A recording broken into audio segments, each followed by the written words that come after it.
저는 첫 순간 출발할 때부터 위험했어요. 출발하기 전에 보육에서 저한테 전화가 왔거든요. 이 사람들이 위압적으로 너가 어디로 가려고 하는지를 다 안다. 알고 있으니까 가지 마라. 만약에 너가 간다 해도 무조건 잡는다. 무조건 너 잡아 죽일 것이다. 그래가지고 저는 그때 그 이야기를 들으면서 북한에서 군사 선전만 접하다가 실제 전력 차이를 느끼게 된 순간이 있었나요?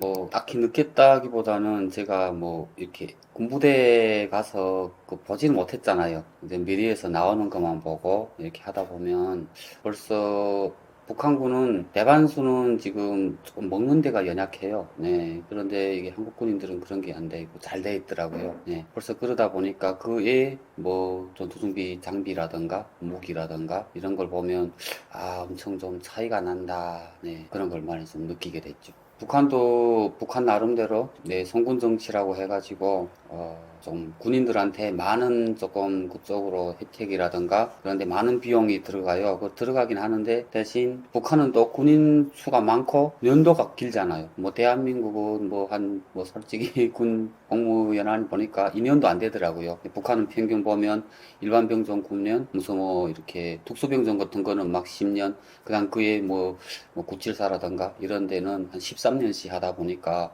비용이 많이 드는 거죠. 그러다 보니까 조금 경제적으로 좀 타격받다 보니까 전에는 뭐 한 10년 하다 보면 뭐 이렇게 장비들 뭐 옷이라든가 이런 게 뭐 한 몇 년에 한 번씩 나왔는데 지금은 좀 연약하다 보니까 한 3, 4년에 한 번씩 막 가라 이렇게 군복이 나올 때도 있고 뭐 그런 부대가 그러니까 다 그런 건 아니고요. 뭐 좀 그런 부대들도 있거든요. 저희는 호위사령부 있었는데 저희 부대 같은 것도요. 뭐 저희는 한 1년에 한 번씩 새로운 군복이 나왔어요. 좀 그러긴 했는데 제가 제대되면서 그 우리가 입었던 군복을 다른 부대에 보내준다고 하시더라고요. 그래가지고 야 이거 우리가 입던 건데 어떻게 그렇게 하죠? 하니까 아 다른 부대는 우리는 뭐 좀 특수한 부대다 보니까 그래도 1년에 한 번씩 나왔는데 다른 부대는 한 몇 년에 한 번씩 나가다 보니까 우리가 입었던 걸 그냥 소각하는 게 아니고 이 군복이 어느 정도 깨끗하다 하면 다른 부대 보내준다고 네 그렇게 들었어요. 근데 차마 남한은 그렇지 않잖아요. 그러니까 그런 걸 보면 많은 차이가 네 이렇게 나더라고요. 강철 부대를 보면서 북한 군대의 훈련 방식과 체계가 현실과 얼마나 다른지 체감하셨나요? 훈련은 다 비슷하지 않을까 하는 생각을 합니다. 군이라는 건 일단 먼저 뭐 육체가 든든해야 되고 그냥 작전 임무를 받아서 그 임무를 무조건 어떻게 붙는가에 따라서 잘 수행해야 되고 빨리 신속하게 속도전 있게 빨리 해야 되고 그리고 그다음 첫째도 둘째도 사격이잖아요. 네, 사격을 잘해야 되고 그러다 보니까 이게 뭐 북한은 그렇게 여기처럼 이렇게 남한처럼 잘 짜여진 데가 있고 뭐 그렇진 않아요. 그렇진 않긴 하지만 뭐 그래도 그날은 그쪽에서도 뭐 그게 뭐 전투를 한다 하면 그런 방식대로 북한의 방식대로 그 환경에 맞춰서 네 이렇게 서로 전투 임무를 주고 그게 임무에 맞춰서 잘하고 하는데 솔직히 조금 볼 때 보면 그래도 남한은 그나마 조금 더 잘한다고 해야 될까요? 아니면 그 체계가 잘 돼 있더라고요. 그런 면에서 보면 조금 좀 아직 저기 북한 쪽엔 좀 부족하지 않나 생각이 듭니다. 그러긴 한데 지금 아마 우크라이나 전쟁을 하면서 그때 가서 실전을 했잖아요. 솔직히 실전이라는 걸 북한에서 못 해보다 보니까 좀 그러긴 한데 이번에 그 실전을 하면서 많은 아마 전투력이 올라갔고 아마 자존 그런 그 신심도 생기고 하다 보니까 지금은 북한은 그렇게 여전은 조금 낮게 보면 안 될 것 같아요. 상당히 뭐 높게 본다기보다는 네, 조금 이렇게 낮게 봤다가는 좀 어수하게 봤다가는 코 다칠 수 있다. 네, 지금 네, 그렇게 생각됩니다. 중국에서 겪은 차별과 보이부 신문 같은 경험들 이후 탈북을 결심하게 되었나요? 저는 뭐 탈북을 딱 남한으로 온다 뭐 이렇게 생각하게 된 동기가 뭐 솔직히 확실하게 뭐 100% 무엇 때문에 왔다 그건 없어요. 좀 복합적으로 막 많이 듣겠는데 제가 뭐 오기 전에 한 3년 전부터 중국에 좀 이렇게 불법으로 중국에 와서 일하고 다시 북한으로 가가지고 또 중국에서 벌었던 돈을 쓰고 또 다시 그 돈을 또 다 쓰게 되면 다시 또 이렇게 중국으로 넘어와가서 또 일을 하고 그렇게 좀 몇 번 왔다 갔다 그런 이렇게 하다 보니까 중국에서 일하면서 남한 방송이라든가 뭐 드라마라든가 무슨 미디어 뭐 이런 그런 걸 자주 접근하게 됐어요. 그러면서 아, 내가 알고 있던 거하고 조금 좀 다르네. 그런 것도 느꼈었고, 그리고 중국에 있다 보니까 중국에서 우리를 일을 이렇게 같이 하는 그 사장님들과 좀 대화가 되다 보니까 그분들이 또 진솔하게 하는 이야기라든가 아니면 조선족 이렇게 분들을 만나보시면 그분들이 이렇게 자식들이랑 한국에 와 있는데 그분들이 이야기하는 거예요. 아, 우리 이렇게 아들, 딸들이 한국에 가서 이렇게 잘 산다. 지금 현재 뭐 몇 년 정도 가서 한국에 일했는데 집도 이렇게 사고 이렇게 산다. 그런데 아, 너희는 우리 이렇게 조선족이 또 이렇게 분들도 가서 이렇게 일하는데 너희들도 가면 잘 살 수 있지 않을까? 여기서 이렇게 힘들게 하지 말고 그쪽 가서 살면 또 그렇게 이야기하시는 분들도 있는데 그분들이 말만 하는 게 아니고 이렇게 핸드폰에 사진도 찍어 보내고 그 부모님들한테 달달이 얼마씩 보내주고 그런 걸 보니까 아, 좀 다시 생각되더라고요. 그렇게 좀 생각은 했지만 그렇다고 차마 북한을 떠나서 남한으로 온다 이렇게 결심하는 게 그렇게 쉽진 않더라고요.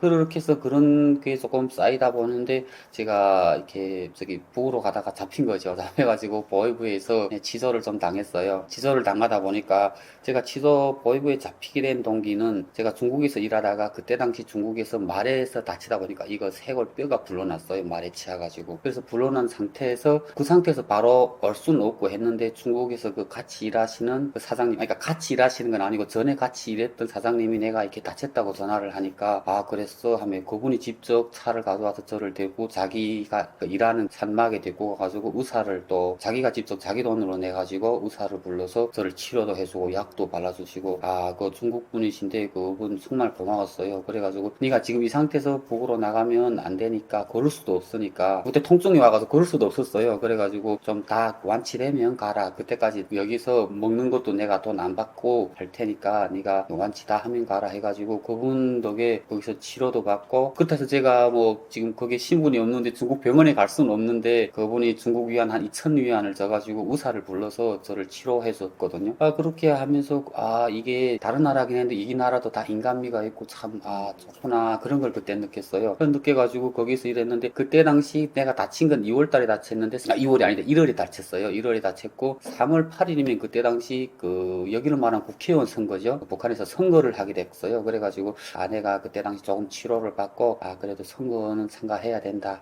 아무리 내가 중국에 돈을 벌려 중국에 오긴 했지만 나도 그때 당시는 북한 국민으로서 선거를 참가하겠다. 그래서 북한에 갔어요. 그래 거기 같이 있는 분들도 이야기해가지고 우리가 나중에 또 와서 일은 하되 지금은 북한에 가는 게 좋을 것 같다. 가서 우리가 선거를 참가하고 올 때는 어더라도 북한에 가자 해서 그래 같이 그때 한 10명 이상이 같이 왔거든요. 근데 오다 보니까 다 넘어와서 북한에서 잡힌 거예요. 북한 거기 그때 당시 삼지연 보위부에 잡혀가지고 아직 포태죠. 포태 보위부 잡혀가지고 뭐 이렇게 삼지연 보위부 걸쳐서 난 또 해산시 사람이어가지고 해산시 보위부까지 갔거든요. 가가지고 쭉 보위부도 가면 취소를 하는 거예요. 어디서 어떻게 갔으며 누구하고 갔으며 어디서 어떻게 먹었고 뭐 이런 쭉 경로를 다 이야기하는데 오게 된 경로까지 이야기하는데 제가 오게 된 경로가 이렇게 다쳐가지고 선거를 참가하기 위해서 왔다 이렇게 얘기하니까 그 보위부에서 선거란 말을 못하게 하더라고요. 아, 나는 진실 그대로 이야기하는 거다. 난 선거 참가하기로 왔다고 조서에 그렇게 쓰니까 자꾸 그 담당하시는 분이 조서에다가 막 내가 그 선거에 참가하고 왔다 하면 그걸 막 자꾸 이렇게 지우면서 쓰지 말라고 하더라고요. 쓰면 처음에 막 때리더라고요. 근데 때리는 거 내가 그냥 쓰니까 그 하면 때리다 못해 그냥 내가 그 조서 쓸 때마다 선거 참가하기로 썼다니까 그래 써라 마음대로 하면 그러면 내가 쓰면 거기 이렇게 볼펜을 푹 꺼지고 하더라고요. 아, 그런 걸 보면서 아니 이게 내가 그대로 표현했는데 이걸 나를 억지시키는 거잖아요. 내 표현을 말 못하게 하고 나를 그게 더한 그 범죄라든가 이런 걸 만들어서 죽이려고 하는가 좀 그런 생각도 많이 들고 아, 내가 좀 알았던 게 많이 조금 후회됐고요. 그리고 제가 일단은 잘못한 건 잘못했고 인정을 받았는데 그때 당시 보위부 안에는 한 9명이 있었어요. 그러나 보위부는 처음 잡혀보다 보니까 그러다가 보니 이렇게 9명 정도가 있었는데 그래도 거기에서 조금 시간 여유가 있고 이렇게 기혼들이라든가 이분들이 없을 때는 설렁설렁 이렇게 살금살금 이야기해요. 어떻게 왔냐, 너는 무슨 일로 들어왔냐 이렇게 이야기하다 보는데 한 분이 있었는데 그분은 얼굴은 그때 못 봤는데 뭐 이렇게 이야기는 많이 들었어요. 오토바이도 좀 타고 다니시고 돈도 좀 있던 분이었었는데 아내가 누구라 해가지고 내가 그 좀 머릿속 기억에 있던 분이어가지고 아내가 이렇게 들었던 기억이 난다. 근데 어떻게 잡혔어요 하니까 아, 자기는 유도 안내제로 잡혔다 그러더라고요. 하시더라고요. 그래, 유도 안내제가 뭐죠? 하니까 한국에 가는 사람인데 내가 한국을 보내는데 직접 한국에 먼저 보내지 않고 중국을 걸쳐서 보내다 보니까 나는 중국까지 보내고 중국에서 이 사람들이 알아서 한국을 가다 보니까 그 범죄가 바로 유도 안내제다. 그러더라고요. 그래, 아, 그게 유도 안내제예요? 하면 그럼 어떻게 되죠? 그럼 몇 명 정도 보냈어? 그러니까 자기가 가족만 해도 한 17가족을 보냈다 하더라고요. 그러니까 뭐 가족이라고 하면 2명이 될 수도 있고 3명이 될 수도 있고 4명이 될 수도 있는데 그 한 17가족을 보냈는데 한 가족당 보내면 그때 당시 중국 위안으로 7,000위안씩 받았다고 하시더라고요. 그래 그러면 엄청 돈을 많이 버셨겠네요. 그래 그래서 자기가 돈을 좀 많이 벌어서 오토바도 비싼 오토바 타고 뭐 쭉 이야기 하시더라고요. 그래 그런데 왜 그때 난 그 사람 보고 형님이라고 했었거든요. 형님 근데 형님은 왜 안 갔어요? 우리 같으면 그런 선을 아는 한국에 가는 선이 있으면 가겠는데 형은 왜 안 갔죠? 하니까 이분이 이야기하는데 딱 그러시더라고요. 나는 사람을 보내긴 했지만 나는 이 사회주의를 지키고 싶다. 한국이 좋고 뭐 돈도 많이 벌고 이런 건 알긴 하지만 나는 그냥 여기에서 한국은 가고 싶지 않고 그냥 내가 이 땅에서 살고 싶었다. 이 땅을 그냥 지키고 싶었다. 그런 이야기 하더라고요. 그래. 아 그래요? 그럼 형님 지금 이제 이렇게 되면 형기는 어느 정도 먹어요? 하니까 나는 형기는 없고 총살이 아니면 그냥 무기징역에 갈 것 같다. 이렇게 이야기를 하시더라고요. 그러니까 자기 죄를 어느 정도 아시더라고요. 그때 저는 무슨 생각이 딱 들었나. 이 사람의 마음은 글쎄 한국을 보내는 게 북한 쪽으로 생각하면 나쁜 거예요. 나쁜 거잖아요. 그런데 이 사람 깡짜를 보낸 것도 아니고 이분들이 가겠다 해가지고 절차를 해서 보내긴 했는데 그래도 이 사람은 자기 마음속으로 나는 한국에 보내긴 했지만 나는 북한을 지키겠다. 그런 마음에서 이 사람은 안 갔었는데 그게 그 사람 마음뿐이고 잡히다 보니까 이 사람은 북한을 지키는 게 우선 범죄자로 인해 가지고 총살을 될지 아니면 무기징역 가야 될지 지금 그런 갈로에 서 있더라고요. 그래 그걸 보면서 야 이게 많은 생각이 들더라고요. 저는 그 순간에 이게 뭐지? 이렇게 나라를 지키려고 있은 사람인데 있었다고 말은 하는데 이게 범죄가 돼가지고 이렇게 무슨 죽는 길을 그냥 지금 자기가 앉아서 그냥 기다리고 있구나. 좀 그런 것도 생각되고 제가 또 거기에서 많은 취소를 받았어요. 많이 맞기도 하고 조금 좀 이러면서 이게 뭐지? 내가 다시는 죄를 짓지 말아야 하긴 하는데 일단 범죄라는 걸 지으면 나쁜 거긴 알아요. 그런데 저는 그냥 중국에 불법으로 가서 일하고 왔다. 그게 죄가 돼가지고 그 사람들한테서 그 솔직히 저보다 어린 동생이라든가 나이 어린 사람 저도 아는 분들도 있었어요. 그분들이 저를 완전 인간이야 짐승처럼 취급하는데 사회에서 이야기했으면 형님하고 이렇게 인사할 사람들이 지금 그 계급에 내가 지금 범죄자로 잡혀 있다고 나를 완전 짐승 취급하더라고요. 거기에서 조금 생각이 바뀌었어요. 그래. 내가 다시 잡히지 않고, 다시 잡히지 않으려면 이 땅에 있으면 안 되잖아요. 이 땅에 있느라면 꼭 언제든 또 잡히는 거예요.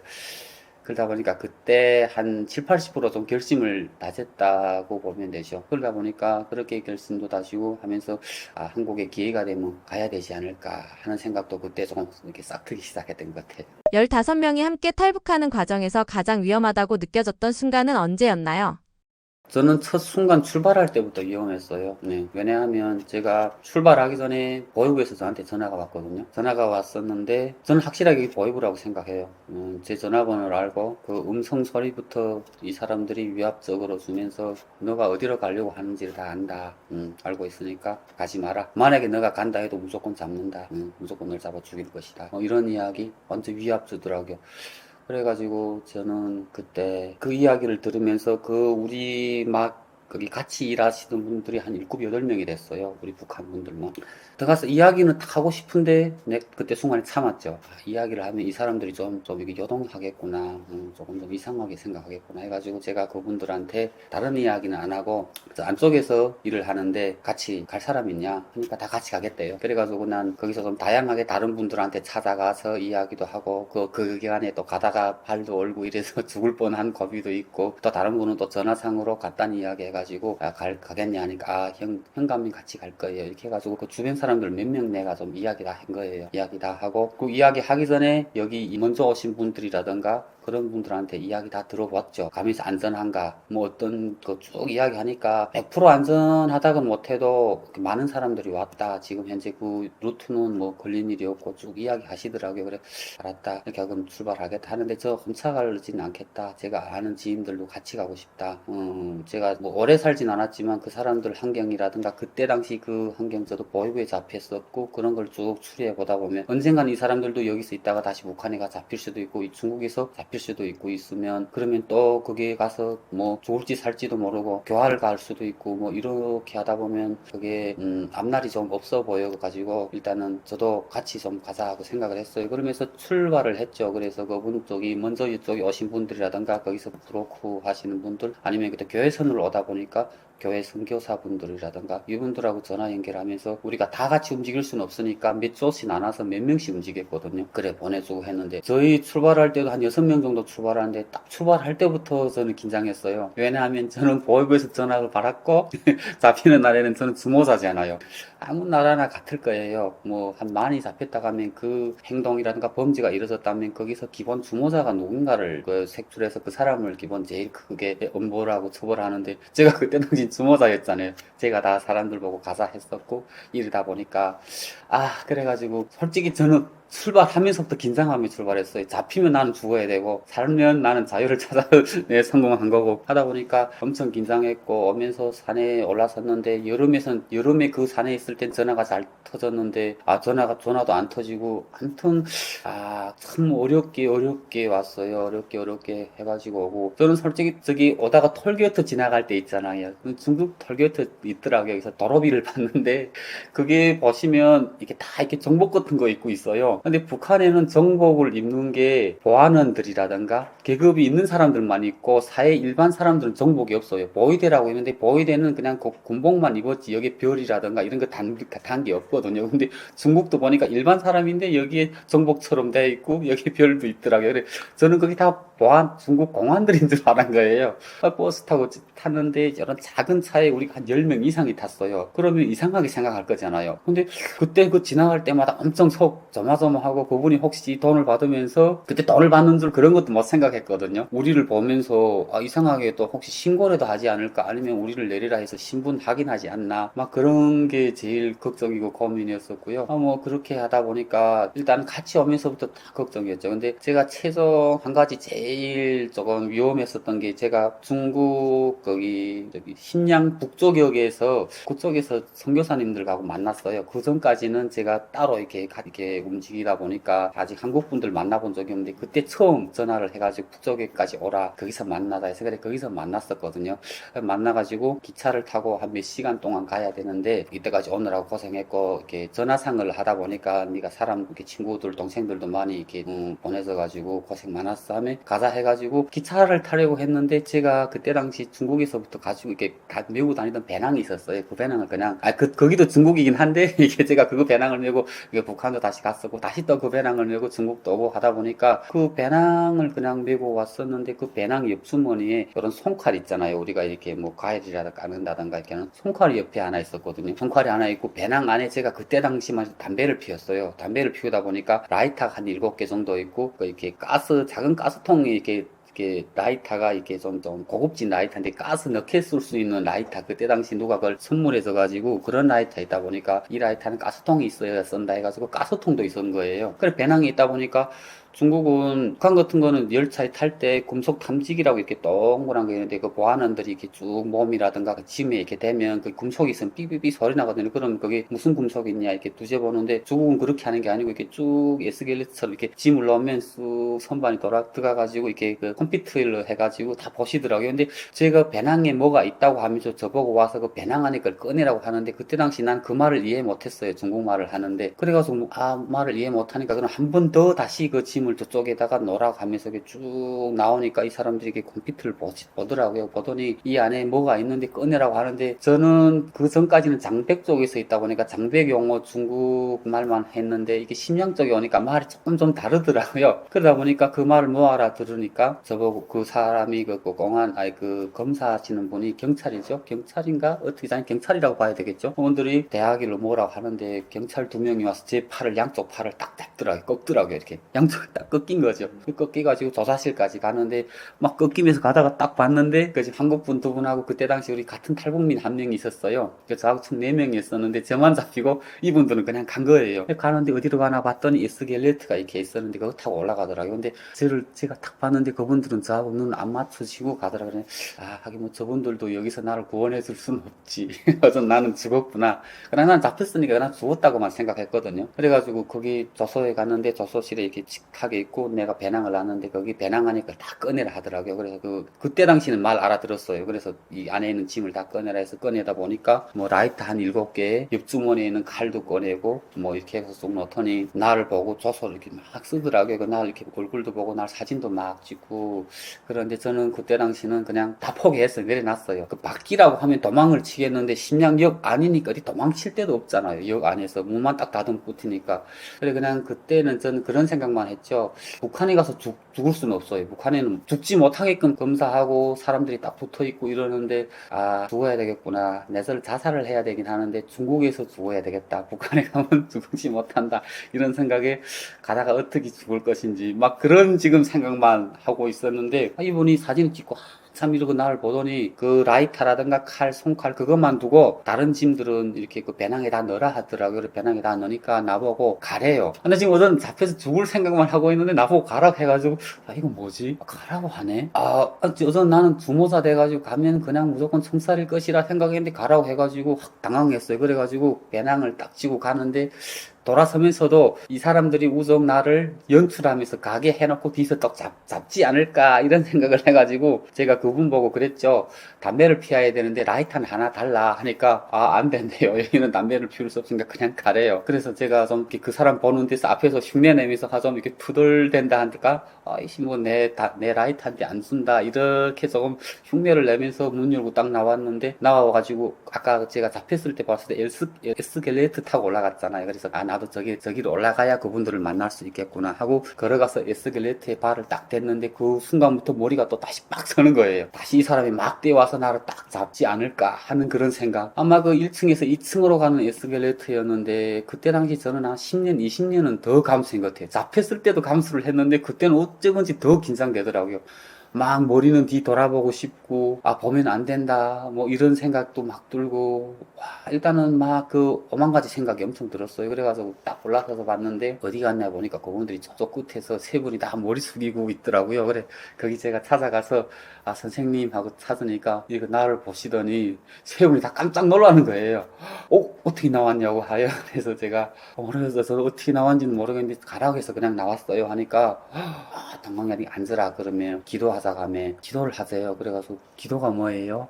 했더니 아직 기도가 뭔지는 모르긴 했는데 그냥 앉으라 하면 예수님의 이름으로 기도합니다. 제발 살려주고 구원해 주세요 하면 그런 이야기 하라고 하시더라. 그래서 다른 말은 지금 생각한 기억은 안 나는데 예수님의 이름으로 기도 올립니다. 그 말이 계속 기억은 나요. 그래서 저도 앉아서 그때는 저도 막 당황했고 그랬잖아요. 어딘가를 붙들고 싶고 막 어딘가에 뭐 이렇게 막 빌고 싶고 그러더라고요. 그래서 저도 그 자리에 앉아서 기도를 했어요. 기도를 했고 그 선교사분이 그러더라고요. 지금 카톡으로 내가 지금 잡혔으니까 모든 분들이 좀 기도를 해달라고 한국 분들한테 그 교회 분들한테 연락을 했다 그러더라고요. 그래가지고 앉아있는데 조금 긴장하자. 내 사진도 다 찍고 이랬으니까 어느 순간에 기차 탈 때 와서 또 잡을지는 모르니까 긴장하라 했었는데 그래도 뭐 쭉 긴장하고 기차를 타고 오면서 그냥 다시 내릴 때까지 딱 내리니까 마음이 기차 타고 내리는데 마음이 좀 내리니까 낮에 좀 헌할 때인가 초저녁에 탔는데 근데 새벽에 내렸었거든요. 그때 칭안동가 그쪽 왔던 것 같아요. 그쪽까지 기차 타고 심양에서부터 그때 그 기억이 지금도 나요. 그때 잡혔으면 그때 저는 죽지 않았을까 그런 생각도 들고 그때 당시 그 선교사분도 하나님 역사가 이렇게 선교 다니면서 하나님께서 살아계시고 역사하신다는 걸 저로 통해 가지고 제가 진짜 그 친구는 잡혔으면 여느 일반인이 오다 잡힌 것도 아니고 많은 사람을 데리고 오다 보니까 내가 잡혔으면 무조건 거기 가면 북한에 가면 죽지 않았을까 그랬는데 진짜 하나님 살아계시는 것 같다. 이분이 이렇게 그때 당시 그분이 저를 그냥 잡아 여면 되는데 저를 보낸 거는 지금도 이게 상상이 안 되거든요. 왜 보냈는지. 그래가지고 그때 살아 있어가지고 이렇게 외국이라든가 이렇게 다른 데 가면 그런 선교를 한다고 하시더라고요. 설교를. 그래서 제가 그때 제일 큰 위험이었었고요. 그리고 조금 오다 보니까 뭐 중국 걸쳐서 태국, 라오스, 베트남 이렇게 걸쳐서 왔거든요. 태국 아니다. 라오스, 베트남, 태국 이렇게 걸쳐서 온 것 같아요. 네, 오면서도 좀 위험한 구간이 많았어요. 그래도 그걸 어떻게 다 극복하고 이겨내고 아마 오게 된 것 같습니다. 한국의 군대를 보고 놀랐던 부분들도 있으신가요? 저는 좀 솔직히 국방부 이렇게 강의해가지고요. 그래 뭐 특전사도 가보고 좀 공강리도 조금 몇 번 다녔었거든요. 그리고 사회 그쵸 다니다 보니까 이게 북한하고 남한이 조금 다른 점도 많더라고요. 네, 강권님들하고 다른 점 많은데 제가 제일 느낀 게 여름에 갔었는데 여름에 이렇게 군복을 이렇게 접어가지고 팔까지 이렇게 접었더라고요. 그러니까 저는 반팔 틴 줄 알았어요. 반팔은 아닌데 보니까 군복을 이렇게 접어가지고 이렇게 입고 여름에 다니더라는데 우리는 그 북한 아무리 여름에도 그렇게 모여 있거든요. 저렇게도 할 수 있네. 그런 게 제일 그랬고요. 확실히 첫째, 둘째고 먹는 게 첫째잖아요. 북한 이렇게 식당에도 가보니까 자율 배식판 들고 자기가 먹을 양만큼 푸고 이렇게 반찬들이 많더라고요. 그래 가서 먹고 하는데 북한은 그렇지 않거든요. 그러니까 군부대 어떤 부대들은 그렇게 먹는 부대들이 있긴 해요. 뭐 군대긴 한데 뭐 일여단 같은 데는 뭐 밥을 이렇게 막 퍼먹더라고요. 근데 우리 허위사령부는 그렇지 않았어요. 제가 있던 부대는 다 그 식당 신분들이 나와가지고 그릇에 다 하나씩 담겨주고 반찬에다 다 이렇게 각자 넣은 걸 그냥 차려 놓은 걸 우리가 그냥 먹다 보니까 그 위에서 많은 조금 경험이 있었고요. 차이가 있었고요. 그리고 여기는 군복무를 뭐 한 2년도 안 되잖아요. 우리는 막 10년씩 하는데 그게 엄청 충격받았어요. 이게 뭐지? 엄청 충격받고 그다음에 둘째로는 여기는 뭐 하사관들부터는 뭐 병사들도 뭐 이렇게 제대할 때 보면 한번 1,000만 원 이상씩 막 이렇게 그 돈을 적금해 가지고 나오는데 우리 북한은 그렇지 않아요. 북한도 월급은 있어요. 월급처럼 군 그런 돈이 나오긴 하는데 제가 10년 복무하고 거기서 받은 돈을 가지고 나오면 뭐 한 이틀이면 다 없어요. 10년 동안 거기다 적금했던 거기서 한 돈. 네. 그러니까 그런 차이가, 거기 솔직히 엄청 되는 거잖아요. 그 차이가. 여기서는 하사관들은 또 여기 그 직업군인을 해가지고 그분들은 월급처럼 돈이 많잖아요. 우린 하사관들은 하사관까지는 직업군인이 아니거든요. 장교부터는 직업군인을 되는데 북한에는 하사관들 여기하고 차이가 조금 있어요. 이게 병사들하고 하사관 차이. 북한은 하사관까지 병사로 그냥 보는 거예요. 그다음부터 별을 달아야 장교로 우린 그 군관이라고 여긴 장교라 하죠. 이게 장교라고 하는데 그때부터는 조금 그 계급이 달라지는데 이게 그 차이가 엄청 많잖아요. 그러니까 돈을 떠나서 북한이나 남한이나 자본주의 사회나 북한 뭐 사회주의 사회나 자기가 일한 것만큼 대가를 받고 그 대가에 이래 가지고 제가 살 수 있게끔 먹을 수 있게끔 이렇게 그 형성이 돼야 되는데 북한은 그게 잘 안 돼 있죠. 북한은 아직도 국정 가격이라는 걸 만들어 놓고 그 가격에 정해져 있는 그 월급을 주는데 그 쌀 1kg의 국정 가격이 뭐 1원 한다고 하면 사회에서 일반 사회에서는 한 5천 원씩 하거든요. 1원하고 5천 원 차이가 다르잖아요. 그러면 그 국정 가격으로 정해진 쌀 1kg에 1원이라고 하면 그 1원에 맞는 돈을 주는 거예요. 우리한테 월급으로. 그러면 그걸 가서 그 1원에 사면 그러면 그게 생활이 유지되는데 그렇게 파는 데가 그렇게 있긴 한데 그런 데가 없다 보니까 그러니까 월급을 타도 그 월급을 타면 술 한 병 먹으면 그 일 한 달 월급이 다 없어질 거죠. 그 정도로 연약한 거죠. 그러니까 그 차이가 엄청나는 거잖아요. 예. 그거 보면서 너무 깜짝 놀라게 됐죠. 영병 근무 경험이나 방사능 관련 이야기가 군 생활을 바라보는데 영향을 주었나요? 영변 같은 거는 영변에는 제가 가보지 못했었고요. 거기는, 그때 당시 거기 군사복무, 거기 그 경비중대에 있던 분이 제가 잘 아는 형이어가지고, 그분한테 이야기 들었거든요. 자기네는 영변에서 있었는데, 그때 당시만 해도 아마 평양에 오대맥주라고 있어요. 평양맥주. 무슨 평양맥주 있고, 영송맥주 있고, 봉황맥주가 있고, 뭐 지금 금강맥주? 그 다음에 무슨 맥주가 있었나? 하나 더 있었어요. 평양맥주? 뭐, 이렇게 뭐 그런 맥주가, 그 오대 맥주라고 있었는데, 그 맥주를 자기네는 일주일에 한 번씩 먹었대요. 한 주는 봉황 맥주 오면 또 그 다음 주는 뭐 대동강 맥주 오고 또 그 다음 주는 무슨 평양 맥주가 오고 그렇게 그래 내가 아니 군사복무를 하면서 맥주를 먹는 그런 군대도 있었어요 하니까 자기네는 그랬대요. 그래 영변에는 어떤데요? 제가 알기로는 영변이라는 데는 우리 북한에는 비단이 나오는데요. 그래 우리 영변 비단이라고 엄청 이름도 있어요. 영변의 비단. 그리고 그 영변은 그 김소환 시 노래 있잖아요. 진달래꽃 받기 전에 그 시인도 거기 그 고향이었고 거기에 대해서 노래도 그 시도 그때 지었고 김소월 시인이 거기 살던 거고 그렇게까지 아는데 그 형이 이야기해 주는데 거기는 원자력이 있어. 그 원자력에 대해서 이야기하더라고요. 자기네가 그 원자력을 지킨 경비중대에 있었다 하더라고요. 그랬어요. 그러다 보니까 거기서 방사능이 나오다 보니까 엄청 자기는 대우가 엄청 좋았대요. 뭐 하루에 매일 고기가 있었고 그러니까 고기는 떠나가지고 그렇게 맥주 북한은 맥주를 그때만 해도 음료수로 본 것 같아요. 술이라고 안 보고. 한 주에 한 번씩 다른 맥주가 계속 와서 먹다 보니까 자기는 맥주를 먹었다 그랬네. 참, 군사방어 참 여러 한데 있다. 우리는 밥도 제발 이렇게 없어서 못 먹는데, 야, 맥주를 먹고 군복무를 했다고 하니까 그때 제가 많이 놀랐었고요. 그 형이 그런 이야기 하더라고요. 자기네는 제일 긍지스럽고 자랑스러운 게 자기네는 한 개 소대 26명인가 용 나온 소대 있대요. 아직 북한에는 한 개 소대 26명이 용 나온 소대가 없대요. 그래, 형 어떻게 26명이 용 됐어요? 그분들이 다 살았어요? 하고 여쭤보니까 26명이 다 죽었대요. 왜 죽었죠? 했더니 그때 당시 저 유엔에선가 해가지고 이거 핵 사찰 그 북한에 들어오게 됐는데 거기 어디를 검열을 들어오면 거기에 핵이 있다는 게 발견이 되니까 그걸 옮겨야 되는데 그걸 가서 방사능을 몸에 데우면 다 죽는 거예요. 죽다 보니까 그럼 어떻게 할 것인가 했는데 한 개 소대에서 그때 당시 소대장이 그거 했대요. 우리 소대가 하겠다. 그런데 너희가 들어갔다 나오면 다 죽는다. 괜찮다. 우린 죽어도 된다. 이렇게 해가지고 그 소대가 거기서 검열을 내일이 온다 하면 바로 전날 저녁에 그걸 다 다른 데다 옮긴 거예요. 옮겨놓고 검열 들어왔는데 그 핵을 찾지 못하다 보니까 여긴 핵이 없었구나. 뭐 그렇게 됐다고 하면서 그분들이 그걸 다 옮기고 다 죽었대요. 그래가지고 그걸 바로 그냥 한 개 소대, 용 소대를 해가지고 그게 자기가 있을 때 아직도 있다고 하면서 그걸 자기네는 흥지스럽게 자랑스럽게 생각한다 하면 자기는 그런 데서 군복무를 했다 이야기 하더라 그래. 아 그래요. 아 영변이라는 데는 그렇게 원자력을 핵을 만드는 데였구나. 북한도 나름 나보다 그때 당시만 해도 나이가 드신 분들은 알 수 있는데 저는 이렇게 어려서부터 이렇게 하다 보니까 영변에 핵이 있다는 걸 그때 제가 확실하게 더 알게 되었고 조금 그러다 보니까 그 형한테서 그런 이야기를 들었었죠. 그냥 한 가지 에피소드처럼 이야기하는데 그 형이 있다 보니까 좀 그때 나라가 경제가 심하고 어렵다 보니까 그 안에 원자력 안에서 입는 옷이 있대요. 작업복. 그분들이 거기다가 한 번씩 작업하고는 나와서 그 옷을 버리는데 이런 땅을 깊숙이 파가지고 탱크처럼 만들어가지고 거기다 옷을 버린대요. 그럼 그 옷을 버리고는 거기다 밀봉 딱 하고 했는데 그때만 해도 거기 보초병이 없었는데 보초병이 그 막 고난형이 힘들다 보니까 사람들이 거기 공급도 좋았는데도 그렇게 또 아마 그분들이 그랬는지 그걸 열고 들어가서 그 옷을 다시 꺼내서 막 세탁해서 그 이브에다 팔아놓고 그랬다고 하더라. 그래가지고 그걸 팔면 거기 방사능이 사람들한테 가면 그 피해가 간다 해가지고 그것도 무조건 지켜라 해서 자기네 중대가 거기도 나가서 이렇게 지켰었다. 그런 이야기도 하더라. 그래서 한국군의 K2 소총이나 훈련 체계를 보고 북한과 정말 다르다고 느낀 부분이 뚜렷하게 있었나요?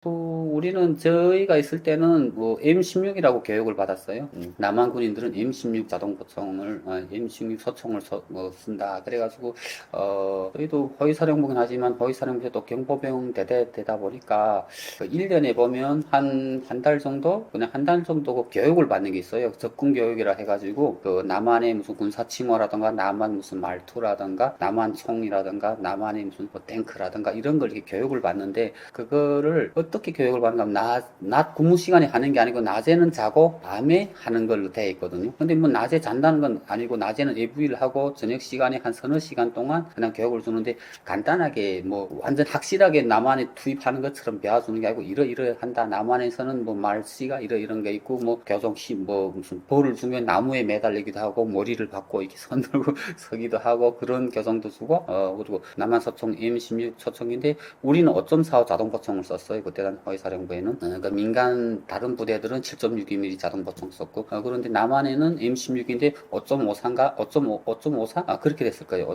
우리가 교육받은 게 5.54가 되는데 남한 총탄하고 우리 총탄을 서로 총내면 5.4 얼마 차이가 없으니까 호환해서 쏠 수도 있다. 우리가 무기를 쥐고 내려가면 남한 총탄 바로 우리한테 넣어가지고 쏠 수도 있으니까 뭐 그런 교육도 많이 주고요. 그리고 또 우리 총탄을 가지고 가서 남한 총에다 넣어서 쏠 수도 있다. 뭐 그런 교육을 받았죠. 지금은 보니까 여기 남한에서는 K2라고 하더라고요. 제가 직접 와서 K2 쏴는 못 봤어요. 쏴는 못 봤고 성능에 대해서는 저는 5.4 자동부총을 쏘다 보니까 그 자동부총에 대해서 어느 정도 알고 있는데 K2에 대해서는 잘 이렇게 성능에 대해서는 크게 모르는데 그냥 형식을 보면 K2는 좀 총을 두 개 놓고 봤을 때 너무 멋있지 않나? 너무 미남 형태라고 돼요. 총이 너무 멋있어 보이고 있어요. 나중에 언젠가 기회가 되면 한번 싸울 일이 있겠죠. 국정원 조사 과정에서 대한민국에서는 절대 알 수 없는 북한 정보 때문에 당황하신 순간이 있었나요? 처음에 저는 국정원에 들어와가지고 제가 독방에 있었어요. 독방에 있고, 그 다음 취소 나가면 자꾸 조금 이상하게 뭐 간첩 받고 오지 않냐, 뭐 이런 걸 하다 보니까 제가 많이 그때 당시 좀 스트레스 받았었고요. 근데 그 이야기 하다 보니까 모르는 게 없더라고요. 뭐 우리 친척 누가 어땠고 이런 것까지 다 아는데요. 깜짝 놀랐어요. 이거지. 어떻게 이거 다 알지? 우리 친척 얘기 온 것도 없는데? 뭐 좀 그렇게 당황했고요. 그리고 제가 허위사령부에 있다 보니까 허위사령부 담당이 또 오더라고요. 허위사령부 담당이 와가지고 쭉 허위사령부 어디에 있고 이렇게 쭉 제가 이야기하니까 그분들이 다 아는 거예요. 야, 그래가지고 참 국정원이라는 데도 참 대단하다. 이걸 진짜 우리도 알지 못하는 걸 이거 다 알고, 예. 저도 이게 가족 안에 우리 친척이 누구 이런 거 모르는데 그분들이 막 그런 것도 알고, 조금 그때 이 사람들이 정보력이 정말 대단하구나 하는 걸 그때 느꼈어요. 또 있다는 게 솔직히 제가 다시 또 이야기하는데 저 국정원 기억은 조금 좀 나쁘거든요. 제 솔직히 이야기하는데 나빠요. 나쁘게 되기는 태국에 있다 보니까 태국에 있을 때는 태국에서부터 조사를 쓰더라고요. 조사라기보다는 어떻게 왔으며 어디를 가고 싶으며 거기에서 뭐 재판 받기 전에 뭐 나는 미국에 가고 싶다면 미국이라고 쓰기도 하고 뭐 영국이면 영국 뭐 이렇게 쓰고 뭐 한국이면 한국 쓰는데 쓰기 전에 누구를 통해서 어떻게 해서 이게까지 오게 된 동기를 쓰는 데도 있어요. 근데 제가 좀 전에 이야기했는데 제가 사람들 좀 많이 데리고 왔잖아요. 많이 데리고 오다 보니까 남자분들도 있고 여성분들도 있었어요. 그래가지고 썼는데 하루는 그 제가 같이 데리고 온 동생이었어요. 저보다 더 나이가 어리다 보니까 그 동생이 들어와가지고 형 이자 나가서 내가 조사를 받았는데 형을 엄청 욕하던데요 하는 거예요. 그래 왜 나를 욕했어 하니까 그분이 누구를 통해서 왔냐 해가지고 강윤철이라 하니까 이 개새끼야 나를 엄청 욕하며 무슨 사람들이 이렇게 많이 데리고 왔다고. 그러니까 그 내가 데리고 온 사람들 다 내 이름을 썼을 거잖아요. 형님을 엄청 욕하던데요. 근데 그때 당시부터 아니 이거 뭐지? 그러니까 나는 뭐 데리고 와서 칭찬받으려고 데리고 온 건 아니고 나는 그 데리고 올 때부터 나는 그 사람들과 같이 그냥 와서 진짜 한국에 오면 우리 형제도 없고 뭐 부모도 없잖아요. 그래 우리 같이 와서 여기서 형제도 되고 부모도 돼가지고 같이 이 사회에서 아무것도 모르는 사이인데 우리가 같이 의지해서 살면 안 될까 그런 생각에 같이 왔었고 뭐 또 이런 그런 마음이었었는데 뭐 굳이 뭐 이 나라에 내가 많이 데리고 왔더 칭찬받고 이런 생각은 전혀 없었어요. 그렇다고 욕먹을 일은 아니라고 생각했는데 나를 엄청 욕한대요. 그래 이거 내가 알고 있던 한국이 다르긴 다르구나.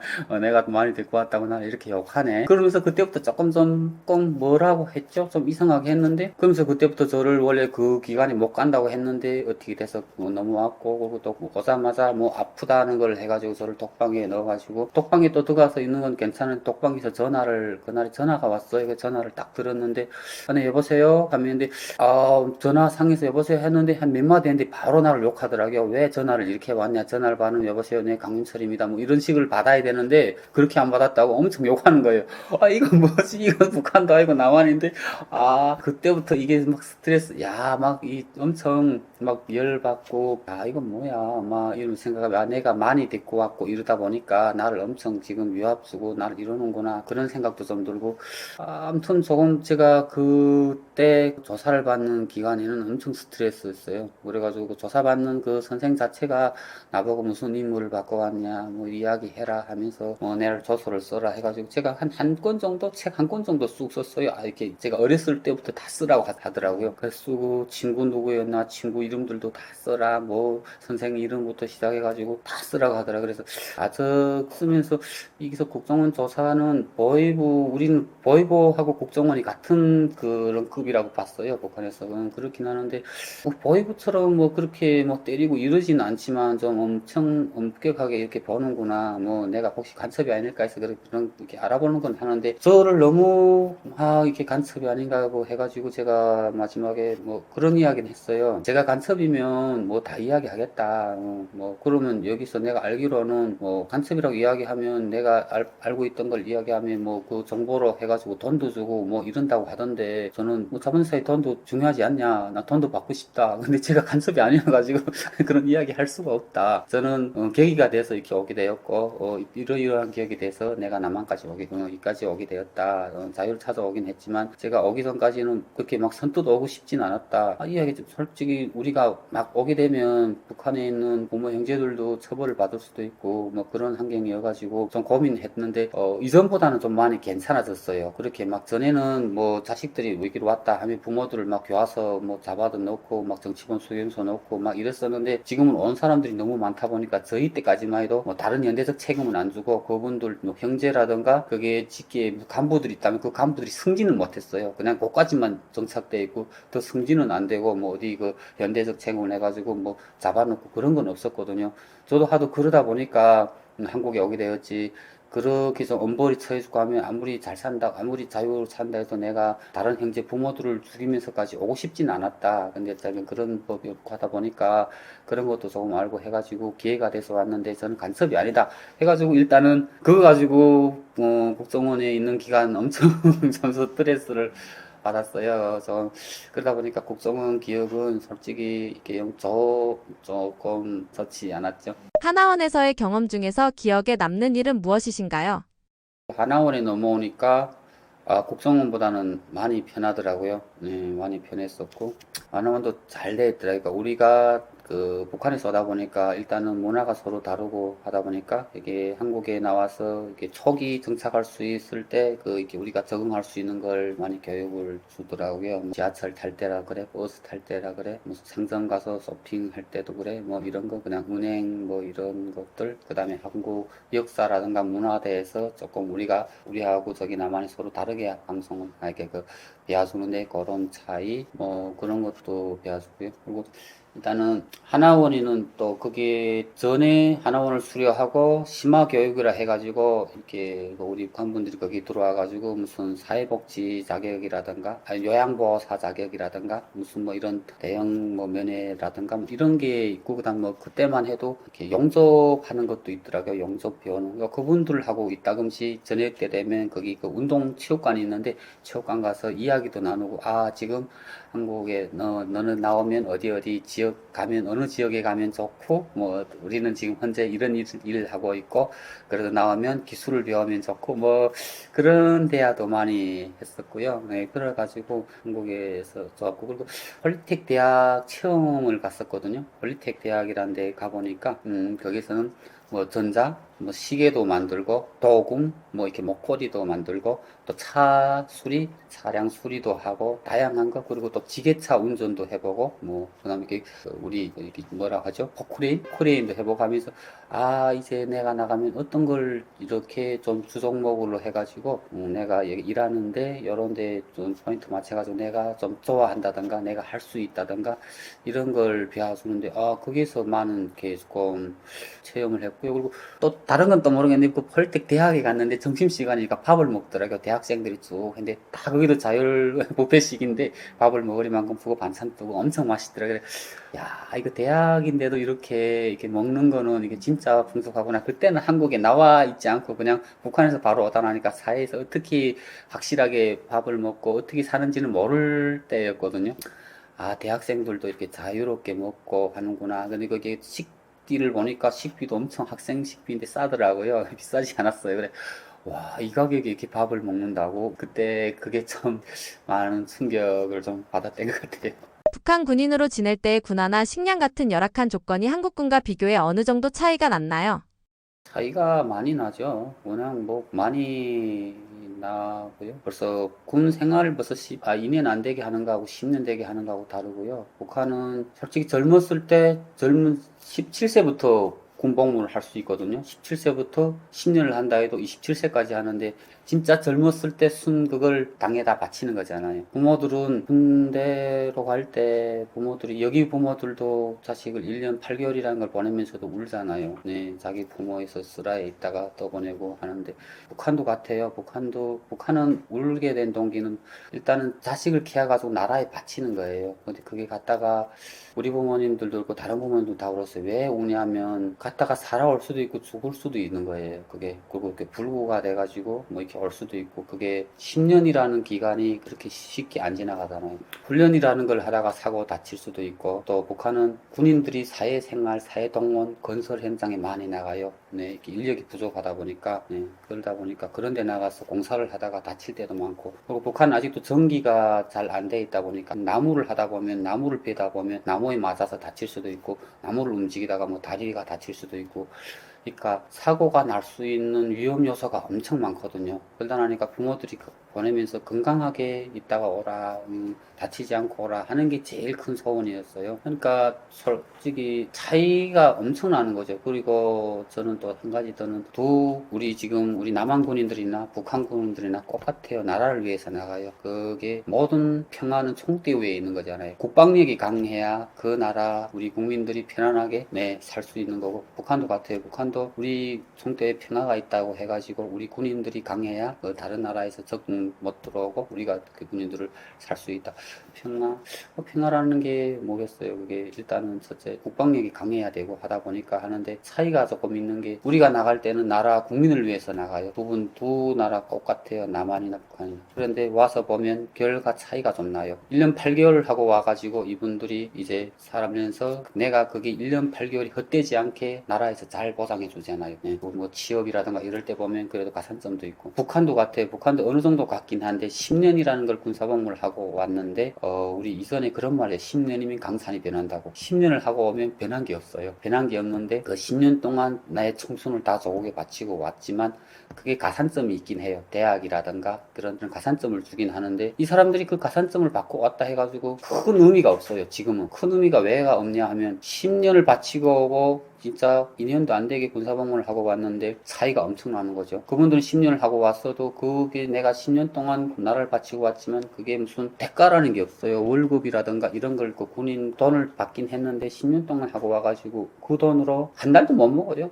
10년 동안 내가 그 나라에 바쳐서 나라에서 수고했다고 주는 그 돈이 한 달도 못 먹거든요. 그 차이가 엄청 나는 거잖아요. 그런 데서 보면 이게 뭐지? 10년을 내가 청춘을 다 바쳐서 쌓아서 그게 다 나라에 바치고 왔는데 그냥 무보수인 거예요. 무보수고, 그리고 와서 내가 다시 뭐 또 발판을 북한 계급 쌓여야 돼가지고 이력이 또 있어야 되거든요. 대학을 졸업해야 되고 군복무를 해야 되고 입당을 해야 되고 뭐 그런 게 다 있어야 그냥 간부 기준에 또 들어가거든요. 왜 군복무를 하고 오는 사람이 너무 많다 보니까 평균 다 군복무를 하고 와요. 그 다음 또 그에서 또 대학을 졸업해야 돼요. 대학을 또 졸업해야 되고, 또 대학을 졸업해서 나오면 돈이 있어야 돼요. 어디를 가자 해도 북한도 뭐 어느 정도 돈을 주고 뇌물이라고 하는데, 뇌물을 줘야 내가 내가 갈 수 있는 그 직위까지 가요. 그럼 그 뇌물을 주겠다는 사람이 많아요. 그럼 그러다 보니까 또 그 뇌물 가격이 엄청 올라가죠.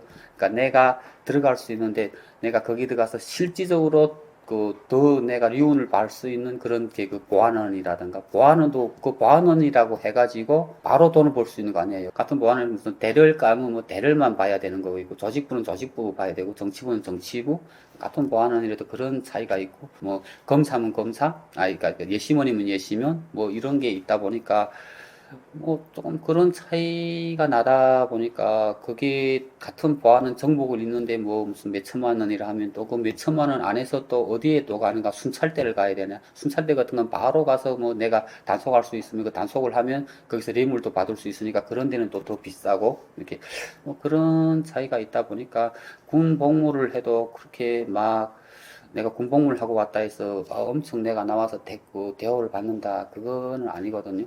좀 그러다 보니까 그런 차이가 북한도 있다 보니까 조금 남한 군복무하고 북한 군복무하고 오면 뭐 엄청 좀 감회감이 드는 거죠. 조금 차이가 많다. 북한 주민들은 한국이 더 잘 산다는 것을 알고 있나요?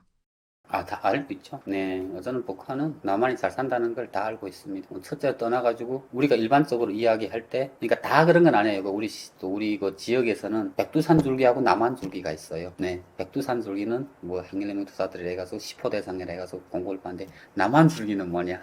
한라산 줄기라고도 하는데 남한이라고는 안 하고, 한라산 줄기는 남한에 친척이 있는 형제들. 남한에 친척이 있고 부모가 있으면 돈을 보내주잖아요. 잘 써요. 네, 그러다 보니까 이전에 전에는 뭐 백두산줄기 그쪽에 장가도 가고 시집도 가고 뭐 형제라든가 이런 결혼 이렇게 많이 이어졌다고 하면 지금은 솔직히 이전 같았으면 남한에 친척이 있고 이랬으면 거기 그 행방불명자가 돼가지고 엄청 피해를 보고 그런 집은 뭐 결혼 자체가 들어가지 않고 했었는데 지금 그런데 우선 찾아와요. 뭐 계급을 가진 사람이라도 내가 계급을 내려놔도 돈 언제든지 그 남한에서 뭐 연결만 되면 올 수 있는 거니까 그 한라산 줄기가 더 잘 사니까 그렇게 인식이 된다는 자체는 남한이 잘 산다는 걸 알고 있다. 잘 사는 걸 알고 있고요. 그리고 장마당에 가면 우리 뭐 해산 장마당 같은 거는 그런 말이 있어요. 고에 뿔 내놓고 다 있다. 네. 고에는 뿔이 없잖아요. 네. 고에 뿔 내놓고 다 있다는 그 말 자체는 없는 게 없이 다 있다 하는 거예요. 그 말 그 안에 보면 한국물품도 다 있다. 한국물품은 내놓지 않고 다른 데다 숨겨두고 이렇게 와가지고 한국물품이 있어요 하면 딱 이렇게 장사하시는 분들이 이분은 실지 사려고 온 사람이라고는 하면 그분한테 드리고 아니면 보이부라든가 이런 보안원들이 이렇게 우선 사람을 보내는 게 있어요. 그렇게 해가지고 팔게 하면 그분을 단속해가지고 거기 뭐 법적으로 좀 책임 묻는다든가 이 물건이 어디서 어떻게 왔냐 이렇게 출처를 캔다든가 뭐 그런 게 있거든요. 그러다 보니까 남한 물품은 벌써 중국 물품하고 남한 물품인데 중국 물품이 제일 많거든요. 뭐 중국이 가깝다 보니까 그런 가격 차이가 벌써 배 차이가 나요. 똑같은 거를 칫솔 하나라도. 그러니까 남한 물품이 좋고 그게 남한 경제가 엄청 발전했고 하는 걸 우선 북한 주민들은 능히 아는 거죠. 그러니까 북한 주민들뿐이 아니고 김일성 있을 때도 그때 당시 김대중 대통령이 왔을 때 정확히 그런 말이 나왔는지 모르겠는데 우리 그러니까 민간인들이 입소문을 도는 게 그런 게 있었어요. 남한 경제가 잘 돼 있고 우리 북한은 군사력이 잘 돼 있다 보니까 북한 탱크에 남한 경제를 싣고 우리가 나가면 통일이 되면 우리가 전 세계에서 제일 잘 사는 나라가 되지 않겠냐 그런 이야기가 있어요. 그러니까 북한은 경제는 조금 좀 떨어지지만은 군사력이 잘 돼 있다라니까 그 군사력과 남한은 경제가 잘 발전했으니까 그게 서로가 우리가 합심하면 세계에서 제일 잘 사는 나라가 된다 하는 그런 이야기를 했다 하는 게 또 이렇게 입소문을 돌아요. 그러니까 그 이 말 자체는 남한이 잘 살고 있다 하는 걸 그때 당시 김일성 자체가 이야기했다 그렇게 이야기 되는 거죠. 이런 소문이 퍼지는 게 김정은 입장에서는 어떤 부담인가요? 부담이 되죠. 부담이 되다 보니까 일체 남한 방송이라든가 남한 드라마라든가 그런 걸 못 보게 하는 거잖아요. 그러니까 엄베르치 하는 거예요. 남한 노래까지 들어도 엄베르치 하고 뭐 아무리 부모님 계기마다 있는데 북한에는 계기마다 방침이라 해가지고 그 방침에 걸리면 그 방침으로 인해 가지고 척해서에 걸리면 무조건 죽어야 됩니다. 총살을 당하든 뭐 아니면 미성년자에 돼 가지고 그 사람을 처벌을 못하면 부모님들이 같이 연대적 책임을 내가지고 뭐 검사장 뭐 이래도 그 정복을 벗어야 되고 뭐 도당 무슨 뭐 간부라 해도 뭐 이렇게 돼가지고 엄청 엄벌을 하는데 일단 비사회주의 북한에는 비사회주의라 하더니 황색바람이라 해가지고 북한에서 내내 하나는 노래라든가 영화라든가 그의 외국 영화도 방영을 하거든요. 그 영화 내놓고 북한에서 매체에서 홍하지 않는 걸 보는 거는 다 단속합니다. 노래도 같아요. 작곡 작사할 수도 없어요. 그걸 이 노래 출처가 어디서 나왔고 누가 어떻게 불렀으면 누가 어떻게 이 노래를 만들었으면까지 다 출처하는 거예요. 그러다 보니까 남한 노래는 일체 들지 못하게 되었고요. 그리고 뭐 남한 드라마 몰래 보긴 하지만 잡히면 그냥 뭐 가야죠. 우리는 그런 게 있어요. 짐 다 싸놓고 본다 해요. 잡히면 추방을 보내는 거예요. 그러니까 추방 갈 준비하고 추방을 가야 된다는 마음을 가지고 드라마를 보는 거죠. 그래, 야, 짐 다 쌌어? 하면서 우리 주는 거예요. 서로 우리끼리 그 드라마, 저희 때까지만 해도 그 CDR이라고 해가지고 그걸 보고 지금은 다 이렇게 USB로 넘겨가지고 이렇게 보거든요. 네, 그러면 이렇게 무슨 보자 하기라면 보는데 이게 최근에는 친구들끼리 했는데 지금은 제일 왕왕히 하는 게 학생들이 많이 봐요. 학생들은 보다가 걸려도 어느 정도 봐주는 게 있어요. 그러니까 뭐를 내가 남한 드라마 보고 싶다 하면 학생들한테 가야 돼요. 학생들한테 가야 좀 볼 수 있어 하면 가네가 그래 형네 그 보여드릴게 이렇게 봐요. 근데 어른들끼리 하면 잘못 걸리면 서로 잡히면 조금 다 불쾌하고 뭐 이렇게 하다 보면 추방도 갈 수도 있고 뭐 돈도 어느 정도 내야 나올 수도 있고 이러다 보니까 진짜 딱 제 친구 아니면 진짜 그 믿을 만한 친구 아니면 안 봐요. 근데 대신 학생들 같은 데 가서 애들한테 가서 야 좀 그 아는 친구들 있잖아요. 아는 그 이렇게 지인 동생들이라든가 그런 데 이야기하면 잘 보는 거죠. 지금은 모르겠어. 제가 있을 때까지만 해도 그랬어요. 그러다 보니까 김정은이 황색바람 외국 걸 못 보게 하는 거죠. 그거를 근데 저게 한 2000년 초반에 엄청 그때 당시 그게 CDR이 들어와가지고 남한 드라마 그게 진짜 영화가 엄청 전 세계가 그러니까 전 세계라기보다는 북한 전역에서 다 퍼졌거든요. 그래가지고 한 1, 2년을 그걸 단속을 안 하다가 그다음 갑자기 담속이 심해졌어요. 그거 보는 사람은 무조건 추방. 그래가지고 그룹바라는 게 생겼는데 백공구 그룹바라고 그 백공구 그룹바 책임자가 무슨 뭐 도당 책임비서 구분 도당 책임비서 시금은 시당 책임비서 그 옆에 무슨 뭐 시당 책임비서 아니면 그 옆에 그 보안은 뭐 시당 아이고 또 보안서장 뭐 이렇게 해가지고 그 그룹바를 형성해가지고 집들마다 다니면서 CDR 검사를 하고 잡히면 막 추방 보내고 엄청 엄격하게 그걸 했죠. 네. 그게 그 자체가 체제 유지를 하다 보니까 황색바람이라든가 애국을 보면 그게 또 그쪽에 물 먹게 되고 그쪽으로 자꾸 신경이 쏠리고 말하면 말을 잘 안 듣고 이러다 보니까 그게 대한 신경을 엄청 쓰는 거죠. 투자를 많이 해서 애국이라든가 그런 드라마 이런 걸 못 보게 하는 게 첫째 그 사람들이 그 정권을 유지하는데 그게 제일 첫 임무죠. 장마당에서 들은 소문 중 직접 한국에 와서 보니까 허무맹랑한 이야기였던 것도 있나요? 뭐 일단 한국은 잘 산다 그런 게 있었고 한데 조금 더 지나가서 한국 드라마 영화가 북한에서는 드라마도 많긴 하는데 이런 단편 영화 같으면 막 그런 게 있어요. 막 서로 죽이고 막 이런 영화들이 많아요. 싸우는 영화, 깡패들 영화들이 많잖아요. 무슨 남자들 의리 때문에 만든 영화들. 그러니까 여기 남자들 같은 그런 영화를 많이 좋아하거든요. 호기심 있고 막 이렇게 무슨 남자의 향기라든가 막 그런 영화, 깡패 영화들이 많잖아요. 깡패라기보다는 그러니까 남한에는 다 이러나? 남한에는 막 이렇게 서로 막 죽이기도 하고 막 총도 쏘기도 하고 막 그 영화들 보면 그런 게 많잖아요. 근데 정작 와보니까 안 그래요. 그거는 영화였을 거고 그냥 영화뿐이었었구나. 그냥 이렇게 그런 영화를 만들려고 가상적으로 이렇게 만들었었구나. 근데 처음엔 우리 그런 걸 막 보면서 진짜 하나만은 이랬나? 막 그런 생각도 좀 어딘가 아닌가 모르게 했었거든요. 이게 남한테 이렇게 막 깡패들이 있어가지고 막 이렇게 가서 지역을 막 이러고 서로 지역 자기 지역 남이 지역이면 막 서로 싸우기도 하고 막 그 결혼식장에 가서 막 이렇게 싸우는 것도 많잖아요. 그런 영화들. 조금 그렇지 않나? 그렇나? 하는 조금 그런 게 있었어요. 그런데 이 정작 제가 남한에 와서 보니까 그런 게 없더라고요. 여기는 뭐 깡패가 없던데요. 참, 네, 그런 게 조금 좀 차이가, 네, 한국과 내가 북한에 있을 때 좀 알고 있었던 거하고 여기 남한에 오니까 좀 그런 차이가 아니었었구나. 그냥 영화를 만들었으면 그냥 영화였을 뿐이로구나 하는 걸, 네, 좀 느끼게 됐어요. 특별히 재밌게 보신 한국의 콘텐츠는 어떤 것인가요? 저는 제일 재밌게 봤는 게 어린을 제일 이병헌 나오는 게 송혜교랑 나오는 거 있잖아요. 그걸 제일 재밌게 봤었고요. 그 다음에 단편 영화처럼 뭐 무삭제 영화도 많이 나와요. 안에 이렇게 CDR 그런 게 무삭제 편들도 많이 봤었고 그 다음에 많이 본 게 저는 어렸을 때 집에 테이프식이 있었어요. 이렇게 테이프식 이게 나만 알잖아요. 여기 어렸을 때 저희 TV도 있었고 테이프식이 있다 보니까 그때 김두한 장군에 대한 영화 있잖아요. 장군의 아들. 근데 그때 처음 남한 영화를 제가 어렸을 때 소학교 다닐 때죠. 철반 때 장군의 아들을 봤던 기억이 네, 제일 나고 장군의 아들 자체가 영화가 무슨 명동이요 무슨 어디요 이렇게 가서 싸우는 거잖아요.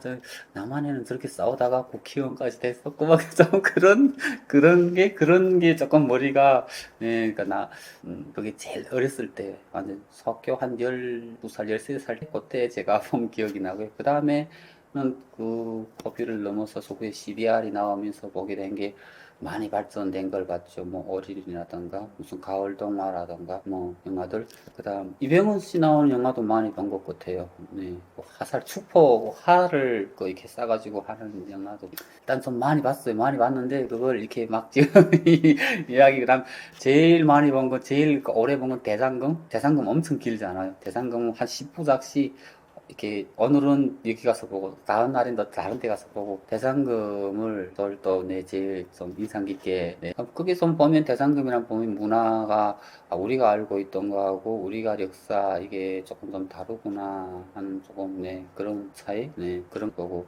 어린 같은 거는 우리는 그 북한에 내가 태어나고 내가 살긴 하지만 내가 의도해서 하는 게 아니고 주체주의 그런 걸 해가지고 따라가야 되잖아요. 네, 그리고 김일성이라든가 김정일이라든가 이 사람들을 첫째 놓고 그 사람들의 그 향한 그 마음이 그쪽으로 가야 되는 건데 솔직히 남한 드라마는 개인을 위해서 내가 진짜 제가 친하는 여자라든가 내가 동생이라든가 그걸 위해서 나의 목숨도 뭐 서슴없이 바치고 뭐 그런 걸 보면서 아 대단하구나. 그리고 저쪽에 북한에서는 그런 말이 있어요. 북한 영화는 예술인데 예술상을 받았고 남한 영화는 진실상을 받는다. 그런 말이 있어요. 그러니까 예술적으로는 북한에서 잘 하는데 남한은 진실적인 거를 많이 하다 보니까 진실상을 받는다. 뭐 그런 이야기. 네, 우리들끼리 남한은 진실적인 거를 많이 하다 보니까 진실상을 받을 정도로 드라마가 그렇게 해서 인기가 있다. 좀 그런 이야기를 우리 서로 이렇게 사람들끼리 이야기하거든요. 에피소드라기보다도 그런 게 있어요. 북한에도 돌아가는 정세를 알려면 장마당에 가야 된다 하는 말이 있어요. 장마당에 가면 사람들이 많고 장마당에서 그거 물건을 파는 사람도 있고 물건을 살려 오는 사람들도 있는데 막 거기서 서로 이야기를 나누는데 거기에서는 막 정부를 욕하는 소리도 하고 남한에서는 지금 어떻게 흘러가고 어떤 게 흐르고 지금 중국에서도 뭐 어떤 물건이 들어오고 있는데 그 물건이 어떻게 대세고 잘 팔리고 지금 북한도 뭐 이런 정세가 지금 어디 뭐 건설 현장인데 사고도 나고 하는 걸 방송보다도 장마당에서 듣는 거예요. 그리고 내가 장마당에서 들어가지고 그 이야기를 했는데 다른 사람한테 잡혀서 보이브에 잡혔다.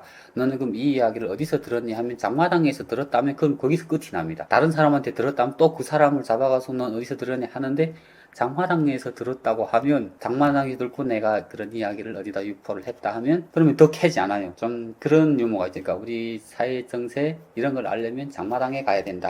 좀 그러니까 그냥 뭐 확실한 건 아니고요. 그냥 유머적으로 네 그렇게 해서 좀 그런 이야기를 네 우리 민간에서는 네 이야기했었던 기억이 납니다. 북한에서 개인 사업으로 성공한 사람이 공개 처형되는 사례가 최근 있었습니다. 군인 입장에서 어떤 느낌이 드셨나요? 저는 이번에 그런 그 뉴스가 나오더라고요, 북한에서. 네. 근데 그거는 지금 이번에 나왔을 뿐이지, 지금 제가 있을 때부터 그 처형한 일이 많아요. 네. 그러니까 확실히 뭐 김정은이 딱 처형하라 이런 건 아니고요. 그러니까 제가 전에 이야기하다시피 북한에는 그런 게 있어요, 시스템이. 조직 여기 뭐 그룹바라고 해가지고 이 사람들이 그러니까 수입에 지출이 맞지 않게 쓰는 사람들이 있거든요. 이 사람 수입에 지출이 맞지 않게 쓴다 하면 많은 돈을 쓰면서 뭐 풍창된다던가 그러면 보이부라던가 이렇게 안전부 이렇게 보안원들이 그 사람들 노시찰이 된다는 거죠. 이 돈이 어디서 나왔지? 자가 지금 어떻게 수입이 이만큼 이거밖에 안 되는데 그 이상을 쓴다? 그러면 벌써 감시 대상이 되는 거예요. 감시 대상을 보다 보면 그러면 그 사람을 감시하는데 그 사람 제일 측근부터 감시를 하는 거죠. 그러다가 말이라는 건 감에서 보태지는 거잖아요. 뭐 이렇게 무슨 이야기 어디서 들은 이야기도 했다 하기라면 그러면 그 이야기를 벌써 다 메모하는 거예요. 그리고 감시가 되면 벌써부터 전화기를 다 도청합니다. 북한에는 전화기 도청할 수 있는 거니까. 그냥 거기서 뭐 말을 잘못하다가 진짜 자기가 본인이 아파서 전화하면서 야, 그때 그 먹던 약이 좋던데 그 약 좀 가져와봐 하면 약이라 하면 북한에서 마약으로 생각하는 일이 많거든요. 약? 무슨 약인데? 약이 뭐 내가 아스피린 뭐 이런 정확한 명칭이 없이 그냥 약이라 하면 그래 마약이로구나 이렇게 해가지고 그 말 한마디 가지고 잡아놓고 막 총살도 하고 그런 일이 있거든요. 그러다 보니까 잘 사는 사람들은 주변에 도움받기 위해 있는 사람들도 있고 칭찬하고 그러니까 좋아하는 사람들이 있는 방면에 나빠하는 사람들도 있어요. 왜냐하면 그 주변에서 잘 살게 되면 못 사는 사람들이 많다 보니까 그분들한테 돈도 좀 꿀 수도 있고 뭐 고리대를 할 수도 있고 좀 이러다 보니까 그걸 제바로 갚지 못하면 또 다른 사람들 시켜서 거기 가서 뭐 그 집에 있는 뭐 중기를 막 들고 온다던가 뭐 이러다 보면 그 사람들이 거기 품고 뭐 악신 품을 때도 있고 뭐 다양하게 있다 보니까 그 사람들이 입신도 좀 많죠. 왜? 살다 보니까 다양한 사람들이 거기로 왔다 갔다 하게 되고 뭐 무슨 일이 생기면 나서 가지고 도와도 주고 뭐 이러다 보니까 북한은 법보다 주먹이가 찼다 또 해가지고 좀 그런 현상이 많아요.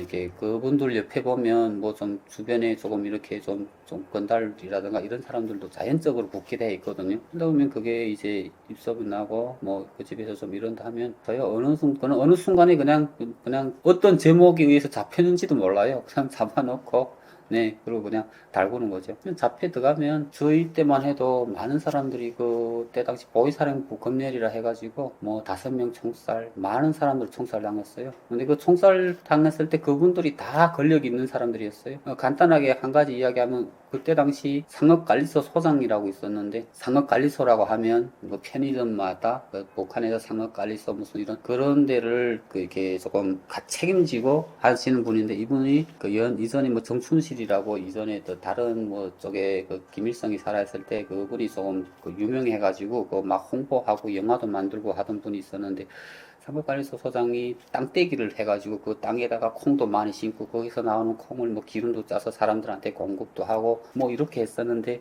그렇게 일을 하다 보니까 7월이면 북한에는 엄청 힘든 시기예요. 김매기도 하고. 그런데 7월 8일에 김일성이 죽었는데, 그때 당시 김매기를 하다 보니까 이분이 그 김매기 하는 사람들이 힘들다 하니까, 야 너희가 힘드니까 내가 개를 한 마리 잡아줄게 해서 개고기 먹으면 힘이 나고 하니까 개를 한 마리 잡아줬어요. 그런데 그 개를 한 마리 잡아준 게 제가 된 거죠. 7월 8일 김일성이 죽었을 때 개를 잡아줬다. 이렇게 해가지고 그게 제명이 돼가지고, 그래 이분이 총살 당한 거예요. 근데 그거는 내가 그분을 너무 잘 알다 보니까, 그분이 죽었을 때 저는 현장에까지 갔어요. 그때 당시도 거의 아마 학생들까지 다 모여서 네, 이렇게 그 총살하는 걸 봤어요. 근데 그분은 내가 너무 잘 알다 보니까 진짜 나라를 위해서 그러니까 엄청 일을 많이 했어요. 그랬는데 그 오직 7월 8일이라는 걸 그날 개고기 자기가 먹은 것도 아니고 일하는 사람들이 힘들어가지고 그 개를 잡았었다는 걸 해가지고 총살당하는 걸 보니까 어렸을 때도 좀 허무하더라고요. 야, 그 일을 너무 열심히 잘했는데 그렇구나, 저렇게 죽는구나.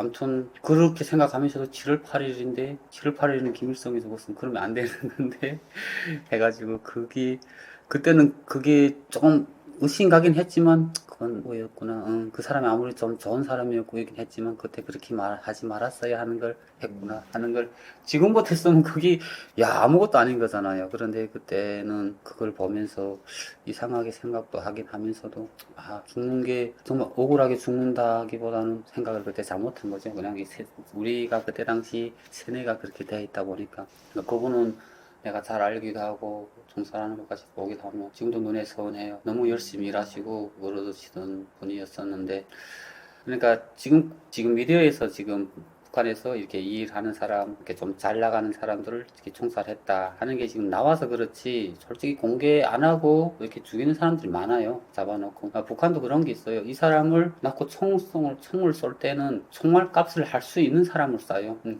이 사람을 한 명 쏘면서도 숱한 몇백 명, 몇만 명을 교양시킬 수 있고, 이 사람들을 이걸 한번 공포를 하면서 다른 사람들한테도 주입을 줄고 이렇게 하지 말아야 된다 하는 걸 보여줄 수 있는 사람만 쏘는 거예요. 저렇게 잡힌 사람들이 많은데 크게 효과가 없다 하면 그냥 그 안에서 죽입니다. 총살을 안 하고 그냥. 그러니까 조금 몇 년에 한 번씩은 소리 내는 거죠. 소리를 크게 내죠.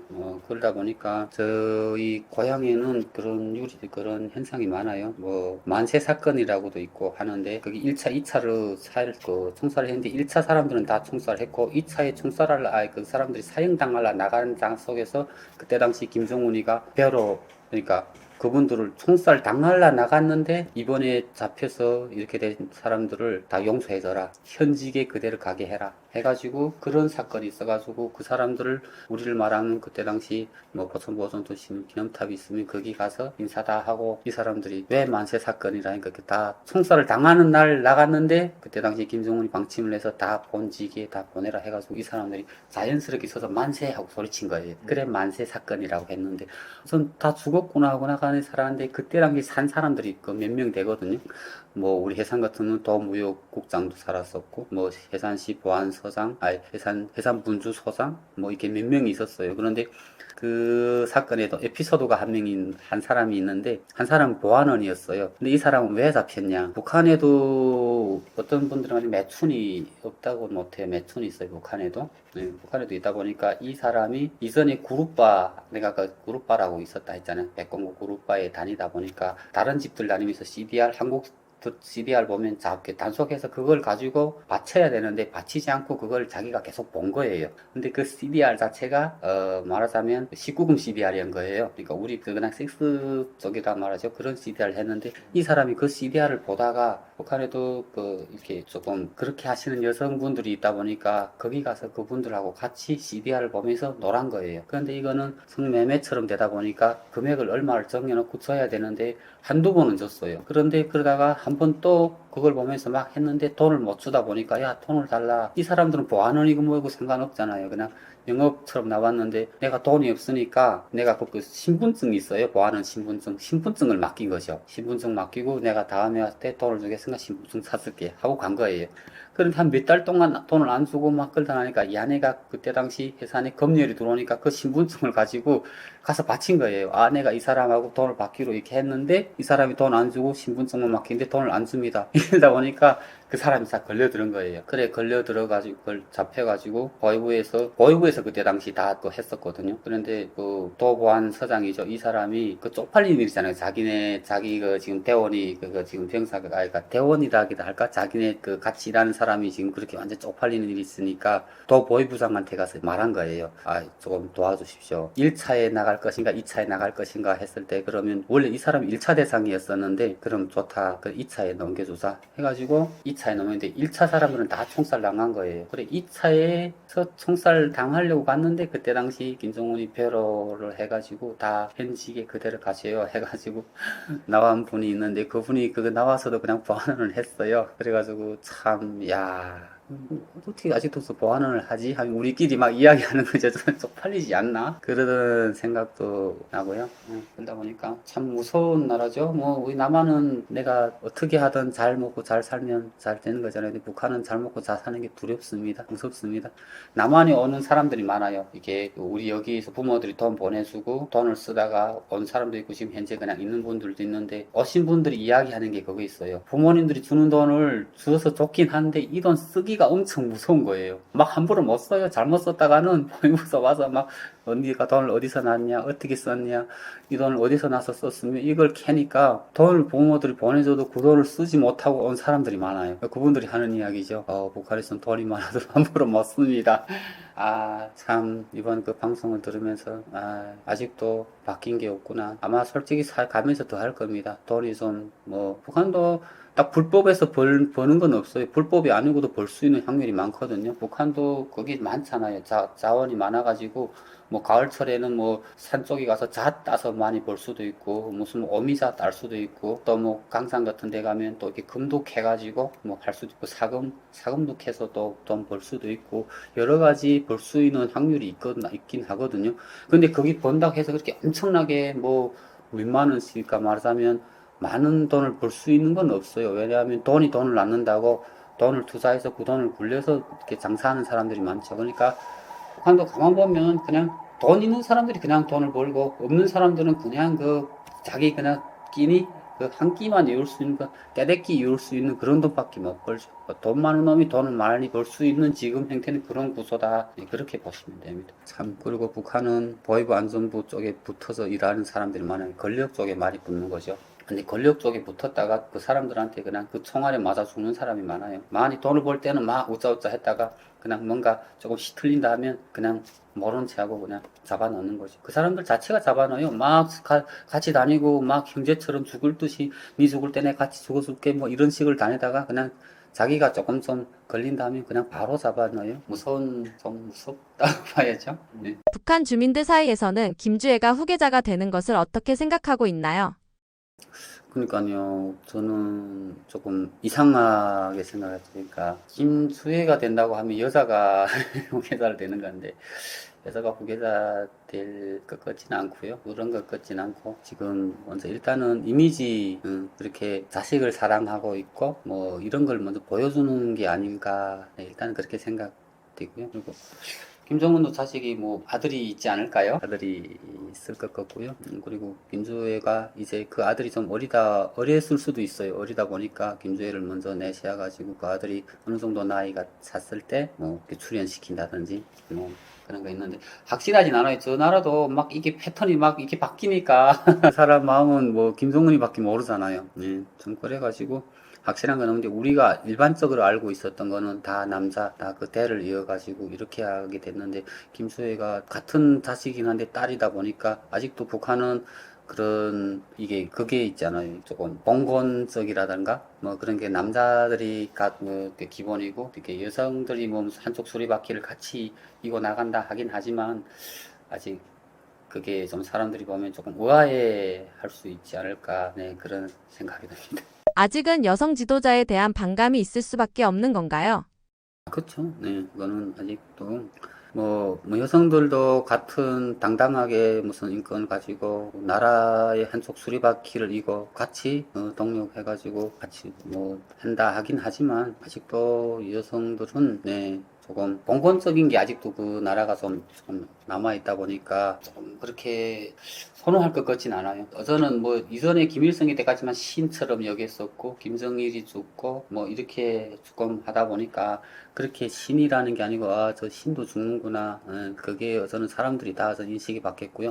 그리고 기존 사람들하고 저는 또 신시대 사람들이 또 이렇게 새 세대 또 사람들이 또 나오면서 이게 조금 북한도 변화가 좀 있어야 되니까 그 김수의 딸을 조금 그래도 많이 이렇게 내세우지 않나. 아 그래가지고 아 이렇게 보기는 아들만 내세우면 아 그대로 지금 정권이 아들까지 가는구나 이렇게 생각을 하는데 딸도 정권이 가긴 하겠지만 딸이다 보니까 아 그래 또 여성분들도 저 딸도 저렇게 내세우네. 좀 사람들이 의아해하면서도 조금 더 호기심 있게 이렇게 좀 그런 걸 유발하려고 좀 그러지 않나. 네 그런 생각도 들고 또 대내적으로 세계적으로 인식도 아 난 이렇게 다양한 나라 수반이겠지만 또 아빠다 자식을 이렇게 또 사랑하는 아빠다 이런 것도 네 조금 친근감 있는 걸 또 이렇게 보여주는 게 아닐까 네 이런 생각입니다. 북한 주민들은 열병식에 대해서 어떻게 생각하나요? 뭐 열병식도 그냥 체제 유지 때문에 한다고 보면 되는 거죠. 네. 열병식을 할 때 북한도 좀 제가 개인적으로 봤을 때는 열병식이 있고 무력시가 있어요. 전에는 열병식만 했었고 뒤에 뭐 무력시는 안 했었는데 지금은 보면 열병식 무력시 같이 하는 거잖아요. 근데 뭐 무력시 막 전에는 뭐 탱크 나오고 엄청 뭐 이렇게 나왔는데 지금은 그게 다 필요 없다 보니까 기본 하이라이트만 나오는 거잖아요. 최종 그냥 그 열병 종대가 나갈 때 제일 그 북한에서 그 군인들로서 거기서 제일 믿는 사람들, 제일 측근에 있는 사람부터 거기 1, 2, 3, 4 쭉 나가는 거고요. 그리고 그다음 제일 무력 할 때 보니까 제일 마지막에 하이라이트죠. 이번에는 하성 20호, 네, 전번에는 하성 19까지 나왔는데 벌써 하성 20이 나왔더라고요. 대륙간 탄도미사일. 북한은 대륙간 탄도미사일을 제일 크게 봅니다. 네, 그건 김일성, 김정일 때부터 소원이었었고 지금은 김정은이 그걸 지금 다 이루는 것이죠. 마지막 단계가 가는 거죠. 대륙간 탄도미사일 ICBM. 아, 저거는 대단한 거죠. 저거만 이루면 제 생각에는 북한은 저것만 해가지고 이제 고초연료를 해가지고 쏘기만 되면 전 세계를 지배하지 않을까. 네. 지배라기보다는 저 무기를 이제 쏠 수는 없지만 무기 장사라기보다는 우리가 이렇게 사정권에 뭐 8,000km 이상 가면 뭐 좌우 8,000km 이상이면 미국이라는 건 미국 땅덩어리 이상 날아갈 수 있는 거니까 우리가 뭐 다 가늘하지 않을까 하는 그런 생각 듭니다. 거기다 이제 그게 확실히 100% 완성됐다 하기보다는 완성되는데 가겠죠? 완성하게끔은 가겠죠? 거기 이제 앞으로 그 앞에 핵탄두만 거기만 설치만 하면 저는 너무 많이 갔죠. 저는 더 돌릴 수가 없어요. 저는 우리 남한도 북한을 허술이 받다가는 그걸 뿐이고 미국 자체도 저는 북한을 허술이 받다가는 코 다치죠. 네, 저기 대륙간 탄도미사일은 대단한 거잖아요. 저건 전 세계에서 그리고 그게 벌써 전에는 실험을 하는 게 좀 다양하긴 한데 그게 확실한 실험에서 성공했다고는 뭐 나오진 않지만 그래도 자체 그걸 실험하는 것도 나왔잖아요. 고체연료 태워가지고 그런 것도 나오고 하다 보니까 아, 제일, 쭉 종대 나오는 거는, 10명씩 나오는 거는 전에 있었던 거고, 새로 부대들이 좀 나오긴 하다 보니까, 그래서 그런 거고, 그다음 이번에 보니까 이렇게 군견수들도 나오더라고요. 군견수는 아무 중대에 다 있었습니다.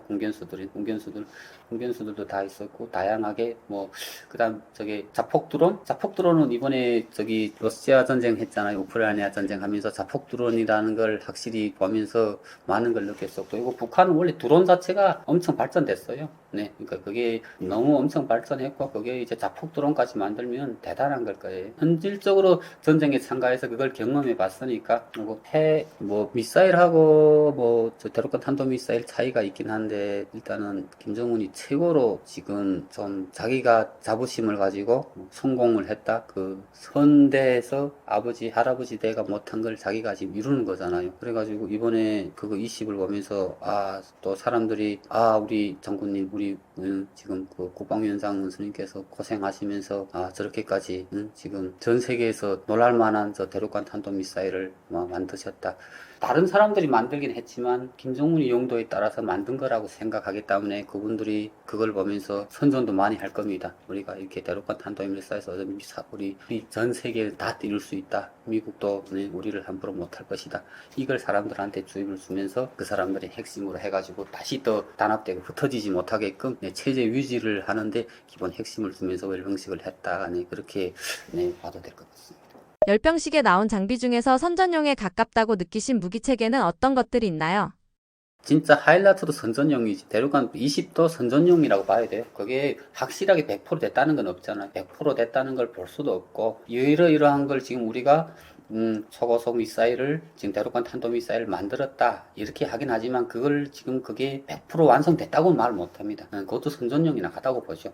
다른 미사일들은 어서는 그건 선전용이 아닐 거예요. 어서는 그거는 북한에서는 어선 그쯤한 건 어선 다 넘어갔어요. 그건 어선 다 성공했다고 보고, 제일 저게 지금 대륙간 탄도미사일인데 뭐 1초에 1.7km 이상을 날아가야만이 그게 속하는 거라 1초에 1초 눈 딱 했는데 그냥 보이지 않고 날아간 거잖아요. 그걸 성공을 할 수 있게끔 지금 됐다고 말은 하지만 그게 100%된 게 아니어가지고 좀 선전용? 그렇게 봐도 되는 거죠. 어느 정도 한 7, 80%는 완성됐다고는 할 수 있는데 100%가 아니어가지고 선전용이라고도 볼 수 있는 거죠. 다른 무기는 어저는 북한은 너무 우리 어렸을 때부터 미사일에 대한 거를 우리 교육도 주고 우리가 미사일을 가지고 있어야 우리가 미국도 우리를 함부로 못 접근한다, 못 깁니다. 이런 게 자꾸 주입이 있었고 하다 보니까, 그리고 선 세대 지금 김일성, 김정일 때부터 핵을 가지고 있어야 되면 그 핵을 가지고 쏠 수 있는 미사일이 있어야 된다는 걸 계속 주입 주면서 그걸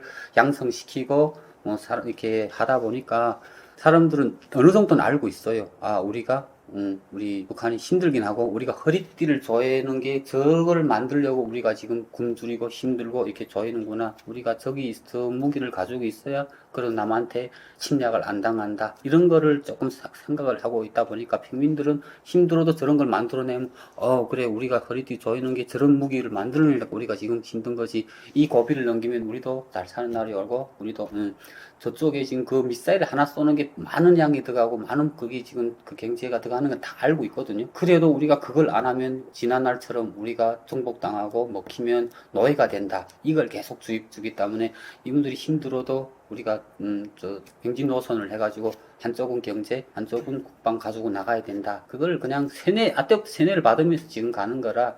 그래가지고 지금 이렇게 우리가 발전하고 있고 많은 걸 지금 성공하고 나가고 있다 하는 걸 국민들이 듣는 거죠. 하지만 그게 주입은 100% 됐다, 우리가 성공했다 하는 세뇌 대내 안에는 대내는 그렇게 하는데 대외는 아직 그렇게 보여는 주지만 그게 100% 그게 확실하다는 거는 좀 말하기가 조금 어렵다. 호위사령부 출신 시각에서 볼 때 현재 북한이 처한 상황을 어떻게 분석하시나요? 일단 저는 제가 군복무는 호위사령부에서 했었고요. 그러긴 했는데 이번에 열병식을 보면서 그 종대가 쫙 나가는데 제일 처음에 친위대 나가더라고요. 974 나가고 그 다음에 경위대 나가고 그 다음 호위사령부가 나가요. 이번에 명칭을 딱 호위사령부가 당중앙위원회를 사수하는 부대다. 친위대는 당중앙위원회 직속, 맞아요. 원래 당중앙위원회 5초 직속 974였거든요. 그분들은 13년씩 군복무를 해요. 그 경위대도 그 소속 비슷한 건데 이분들도 하고, 우리 호위사령부도 당중앙위원회라든가 애국인 수반이라든가 그런 평양시 방을 한다든가, 원래 91여단이 하긴 하는데 평양시 그것도 우리 호위사령부에서 다 하고 하다 보니까 저게 일단은 북한도 지금 전쟁을 하면서, 우크라이나 전쟁을 하면서 많은 군사력이 그게 발전했다고 봅니다. 저는 남한도 이전처럼 북한을 안보강이라든가 그렇게 생각하고 교육을 써가지고는 안 될 것 같고요. 저는 북한은 솔직히 남한에서 보다도 이제 아마 더 윗등급에 올라갈 수 있지 않을까. 실전을 경험한 사람들이어가지고 이제 그 실전 경험한 그분들이 그대로 가서 이제 전투부대, 이제 각 부대에 가서 이제 자기네가 실전 경험을 그대로 이야기할 거고, 그리고 조금 좀 더 나가게 된다고 하면 북한에서 군인들은 돌아설 데가 없어요. 물러설 데가 없습니다. 일단 나가면 돌격 앞으로 하고 몸을 다 내립니다. 이번에 조국 해방 전쟁 때는 젊은 사람들이 많이 죽었어요. 뭐 리수복이라든가 이런 사람들이 적진해하고 맞고 죽고 젊은 사람들을 하다 보니까 용이 좀 나왔는데, 이번 우크라이나 전쟁하면서 나이 드신 사람들이 죽은 게 많아요. 그 사람들이 다 용내신했잖아요. 가족을 가지고 나왔잖아요. 가족들이 있고 뭐 자식들도 있고. 이게 차이점이 뭐냐 하면, 북한은 소대장 이하는 그게 없어요. 가족을 가지면 안 돼요. 전쟁을 하면 소대가 한다고 해요. 중대장들, 이렇게 나이 드신 분들 가족이 있으면 전쟁을 두려워해요. 왜? 가족을 생각되니까. 그런데 지금 이번에 이걸 보면서 가족이 있는데 이 사람들이 목숨을 내린 거예요. 자기 목숨을 바치고 소리탄 거죠. 아, 거기가 이제 완전 차이가 나는 거예요. 젊은 사람들은 가족이 없잖아요. 그러니까 부모들은 있지만 내가 가족이 있는 무슨 그런 가족이 없다 보니까 전쟁이 일어나면 목숨을 내대는 게 쉽게는 아니지만 그래도 막 이렇게 내댈 수 있는 그게 있는데, 가족이 있는 사람들은 조금 좀 재게 되거든요. 아, 내가 이러면 내 자식들은 어떻게 하지? 이런 게 있어서 그래. 그 때문에 소대장까지만 다 젊은 사람들, 총각들만 시켜요, 북한 자체가. 그런데 이번에 이걸 보면서 나이 든 사람들도, 가족이 있는 사람들도 목숨 바쳤다. 이게 완전 차이가 날 거예요. 아, 그래? 나이 든 사람들도 나라를 위해서 하네? 그거는 이 사람들한테 평가를 해주는 거죠, 김정은이. 아, 정말 이 사람들 잘했고, 목숨 바쳤고, 용이다. 하면서도 반대편으로 또 생각을 해보면 바뀌는 거예요, 이제. 그 사람들 자체가 더 물러설 데가 없어요. 물러서면 반역자가 되고, 죽어야 되고, 그 가족이 더 피해를 보고 하니까 막 나가는 거죠. 아, 북한에는 그런 말이 있어요. 너무 힘들다 보니까 이기든 지든 빨리 전쟁을 하든 끝냈으면 좋겠다. 너무 힘드니까 사람들이 하루하루 살기가 힘들잖아요. 또 다음날 일어나서 내가 어떻게 먹고 살아야 될지, 이번에는 뭐 무슨 걸, 이번 끼는 뭐를 먹고 살지. 여기 진짜 솔직히 여기 고향 사람들, 우리는 고기를 먹지 않고 뭐 다이어트하고 남새를 어떻게 먹는 거 생각을 하는데, 북한 사람들은 진짜 밥 한 끼를 어떻게 먹어야 될지 하는 고민을 하고 있어요. 그러다 보니까 빨리 전쟁 일어나가지고 죽든 뭐 우리가 이기든 지든 빨리 이걸 결론 졌으면 좋겠다, 이런 생각을 하고, 군인들은 더 물러설 자리가 없이 만들었어요. 그러니까 우크라이나 전쟁을 뭐 내가 나가겠습니다, 지원에 나간 것도 아니고, 나가라 하면 나간 거고, 뭐 전쟁 여기 나가서 싸우면 내가 물러서면 안 되잖아. 북한은 물러서면 솔직히 포로는 될 수가 없다고 돼 있어요. 포로가 되면 안 되고 하니까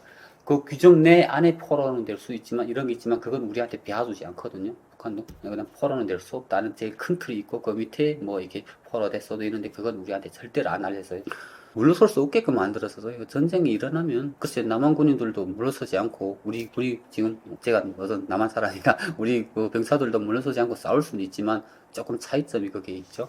네, 그래가지고 조금 제가 군인에 있었고 지금 형편을 보면 많이 발전했다. 많이 발전하고 사상의식은 뭐 더 말할 것도 없고, 글쎄 90년대 사람들이 조금 좀 개약해지고 했다고는 하지만 저는 개인적으로 그렇게 생각 안 합니다. 이 사람들이 퇴보는 하긴 했지만 그 나라에서 사장이라든가 이걸 잘 주입 좋으면 내가 목숨을 바쳐서라도 지키고, 내가 물러설 자리가 없게끔 만들어 놓으면 이 사람들이 목숨을 바치는 게 최대의 영광처럼 생각하고 마지막 순간까지 싸울 겁니다. 그래가지고 이게 저는 조금 북한을 이전처럼 생각하고, 북한 군인들을 이전처럼 생각하고 뭐 대하면 안 될 것 같다. 네, 그런 생각하고, 좀 준비도 우리가 뭐 전쟁을 하는 건 아니지만 그래도 뭐 준비는 하고 있어야 되잖아요. 언제 뭐 좀 남침에 내려올지도 모르고 하는 상태여가지고 잘 준비를 해야 되지 않을까. 네, 이전처럼 생각하면 안 된다, 안 될 것 같다. 네, 저는 네, 개인적으로 그렇게 생각합니다. 네, 안녕하세요. 강인철입니다. 아, 또 이렇게 시청자분들 만나게 돼서 반갑고요. 또 제가 순서 없이 한 이야기인데 좀 이해해서 들어주시면 감사하겠고요. 지금 현재 제가 탈북 2015년도 했고요. 지금 2016년 5월에 한국에 입국해가지고 지금 서울에서 살고 있습니다. 지금 만 9년 차? 한 10년 차 되었고요. 그 기간에 다양한 뭐 회사도 다녀보고 다양한 알바도 해보고 일을 하다 보니까 다양한 경험도 얻었고요. 그리고 지금 현재는 설비 사업을 하고 있습니다. 설비 사업 수일을 지금 하고 있고요. 그리고 지금 봉사도 열심히 하고 있습니다. 예, 자율방범대라고 지역에마다 다 있는데 그 지역에서 저녁마다 또 지역 안전과 또 청소년 선도를 위해 가지고 네, 봉사를 하고 있고요. 저는 어렸을 때부터 소원이 있었는데 평양에서 사는 게 소원이었고, 둘째는 조위사령부에 가가지고 허위국에 가서 그때 당시는 김일성이었어요. 내가 어릴 때는 김일성 옆에서 그 호위하는 게 제일 꿈이었어요. 그 다음에 김정일이었죠. 김정일 옆에서 호위하고 참 그게 저는 어렸을 때 그 호위 사령부가 되는 그 호위 군인이 되는 게 딱 김정일 옆에서 호위하다가 만약에 막 총탄이 날아오면 내가 막 쏴서 죽는다 막 그런 게 꿈이었었거든요. 그분을 위해서 내가 한 목숨 바치겠다. 그런 게 꿈이었고 만약에 살게 되면 평양에서 사는 게 꿈이었어요. 저기 우리 친척분들이 평양에 사는 게 많아가지고 방학이 8월 달이면 방학이에요. 북한도. 그럼 계속 8월이면 뭐 평양에 가서 놀고 그리고 또 내려오곤 하다 보니까 아 지방보다 평양이라는 게 확실히 좋구나 하는 걸 계속 어렸을 때부터 느껴가지고 평양에 서는 게 서울이었어요. 그래서 군복무도 호위사령부에 갔었고 평양에 군에게 배치받았었고요. 그런데 이렇게 또 본의 아니게 서울까지 또 이게 일단 왔는데 그러면 내 서울이 평양에 사는 게 서울인데 그럼 일단은 남한에 오면 그럼 서울에 살아야 되겠다. 내가 평양에서 못 살면 서울에서 살아야 되겠다 해가지고 내가 그 꿈을 그냥 꿈처럼 생각했죠. 꿈은 내 서울에 사는 꿈이었는데 다행히도 이렇게 하나원에 들어오면 하나원에서 그런 게 있어요. 이게 거주지 어디를 가겠냐 했는데 들어오기 전에 내가 말을 듣기로는 총무하고 부총무를 뽑는데 총무하고 부총무는 우선권이어가지고 서울 무조건 갈 수 있다 그러더라고요. 그래가지고 아 그러면 총무 아니면 부총무를 해야 되겠다 했는데 마침 제가 부총무가 된 거죠. 근데 부총무도 그냥 되는 게 아니고 투표를 하더라고요. 근데 대한민국에 와서 처음 민주주의 투표라는 걸 받아봤어요. 그때 2명이 나왔었는데 우리 한 25명 정도였는데 그분이 한 3표 정도 4표 정도 받고 내가 한 20표 정도 받았어요. 그래가지고 제가 부총무가 됐고 총무가 되다 보니까 우리 서울 우선권을 받아가지고 제가 서울을 받게 됐어요. 그래 서울을 받아가지고 나오니까 너무 좋더라고요. 이게 정을 떠나가지고 저가 남한을 위해서 그러니까 일단은 그 반대쪽에서 군 복무를 했었고 진짜 남한에 북 한사 벽돌 하나 나무 하나 심은 적이 없는데 그래도 우리를 받아주고 또 이렇게 영원히 살 수 있는 집은 아니지만 그래도 어느 정도 살 수 있게끔 정착할 수 있게 도와주면 집도 주고 하니까 너무 고마운 거예요. 그리고 그때 저는 10월 달에 나왔는데 북한은 10월이면 추워요. 그래서 집에 나와서 내가 수도꼭지를 딱 열어봤는데 찬물 나오고 더물 나오는 거예요. 너무 신기한 거예요. 그런데 신기한데 더물이 딱 나올 때 눈물이 나더라고요. 북한에서 가정생활 하는 분들이 더물이 나오면 너무 행복한 거예요. 우리 우리가 가정생활 해보잖아요. 그릇도 가시고 더물 나오는데 야 이게 고향 생각이 갑자기 팍 나는 거예요. 아, 여기 남한에는 이렇게 더운 물이 나오는데 북한에는 아직도 물을 끓여서 가지 않으면 물을 끓일 데가 없으니까 그냥 찬물 그대로 손이 시리는데 이 추운 때 설거지를 해야 되고 하는 우리 부모님들 생각, 아, 이게 그때 가슴이 막 내가 찡했고요. 그리고 우리를 받아준 게 고맙잖아요. 그래가지고 저는 솔직히 와서부터 봉사를 좀 했어요. 제가 남한에 도움을 줄 건 없고 그때 당시 내가 뭐 경제적으로 이렇게 해서 뭐 도움 줄 것도 없고 하지만 봉사라는 거를 배워가지고 알게 되었고 북한에는 봉사라는 말이 없어요. 그러니까 있긴 한데 북한 봉사는 무슨 어느 기념탑에 무슨 그런 교시관이라든가 이런 데 빗자루 뭐 100클레, 쓰리방 몇 클레 뭐 이런 게 이렇게 해서 그 지원해주면 그게 무슨 봉사증이라는 걸 줘요. 그분들 그쪽에도. 근데 여기는 그런 게 아니라 본인이 나가가지고 시간 뭐 몇 시간이 몇 시간 동안 내가 일하고 뭐 이렇게 해주는 것만큼 보수가 없이 하는 게 봉사더라고요. 아 이런 게 봉사였구나. 나도 봉사를 해야 되겠다. 내가 경제적으로 도와줄 거 이렇게 해줄 건 없지만 내가 내 스스로 이렇게 해가지고 다른 사람들을 도와줄 수 있는 게 내가 이 나라에 조금이라도 보탬이 되는 일이 아닐까 생각하고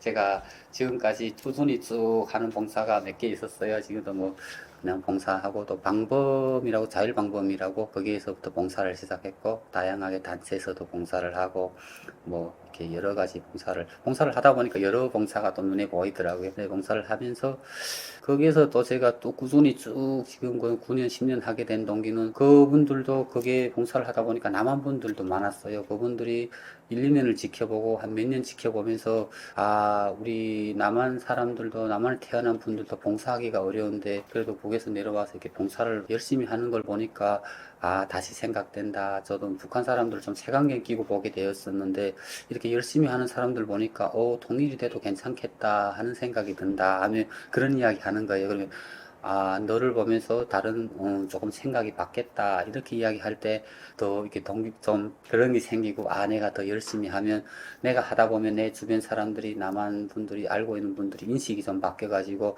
우리 고향 분들을 보는 게 좀 색다르게 보는 것보다도 좀 더 친근감 있게 보지 않을까. 내가 좀 더 잘해야 되겠다. 하는, 네, 또 그런 동기부여도 생기고 하다 보니까 지금까지 쭉 하고 있고, 앞으로도 쭉 더 열심히 봉사를 해야죠. 또 고마운 나라잖아요. 저희를 받아주고 또 이렇게 살 수 있게 잘 이끌어주고 또 뭐 사는 거는 뭐 또 본인 거기 의지라든가 본인의 그 있긴 하겠지만 그래도 정착할 수 있게끔 도와주고 받아주고 하는 게 제일 큰 거죠. 뭐 안 받아줬으면 우리가 여기서 이렇게 살 수 있을 것 같아? 아닐 것 같고요. 받아주다 보니까 네, 이렇게 해서 와서 제가 꿈도 키우고 뭐 공부도 하고 각 사람들마다 자기 꿈이 있잖아요. 그 꿈을 위해서 열심히 노력하고 하면서 지금 정착 잘 하시는 분들도 있고 또 정착하는데 조금 외로움을 겪지만 그걸 또 그 큰 경험이라 생각하고 이렇게 또 잘 하시는 분들도 있고 하다 보니 참 고마운 나라인 것 같아요. 네, 그래서 진짜 제가 먼저 오긴 했지만 그쪽에 있는 사람들보다 제가 먼저 와가지고 조금 미안하긴 한데 너무 고맙고 또 이제 잘 돼가지고 그쪽에 있는 분들도 많은 사람들이 좀 왔으면 좋겠고 오기가 좀 힘들고 하면 조금 사이가 좀 좋아졌으면 좋겠어요. 통일이 빨리 되기를 진짜 첫째 사원이고요. 뭐 조금 같은 나라 해가지고 전 조금 서로 지금 갈라져서 서로 아픔이 다 있잖아요. 이래가지고 조금 서로 좀 화해해가지고 좀 잘 돼서 특화적인 통일이라보다 군사적 뭐 이런 거보다도 뭐 복음 통일이라든가 아니면 서로 상대방 좀 이해해서 가지고 조금 왕래할 수 있는 그런 때가 좀 오기를 네, 간절히 소원하고 빕니다. 그냥 고맙습니다. 고맙고 그리고 지금 어전 추운 겨울이잖아요. 그러니까 항상 내 감기 조심하시고요. 항상 건강 유의하셔서 남은 또 올해 남은 걸 뭐 이루지 못했던 걸 뭐 미뤘던 일들을 마치 다 깨끗하게 잘 마무리하시고 네, 새해도 건강하게 네, 행복했으면 좋겠습니다. 네, 감사합니다.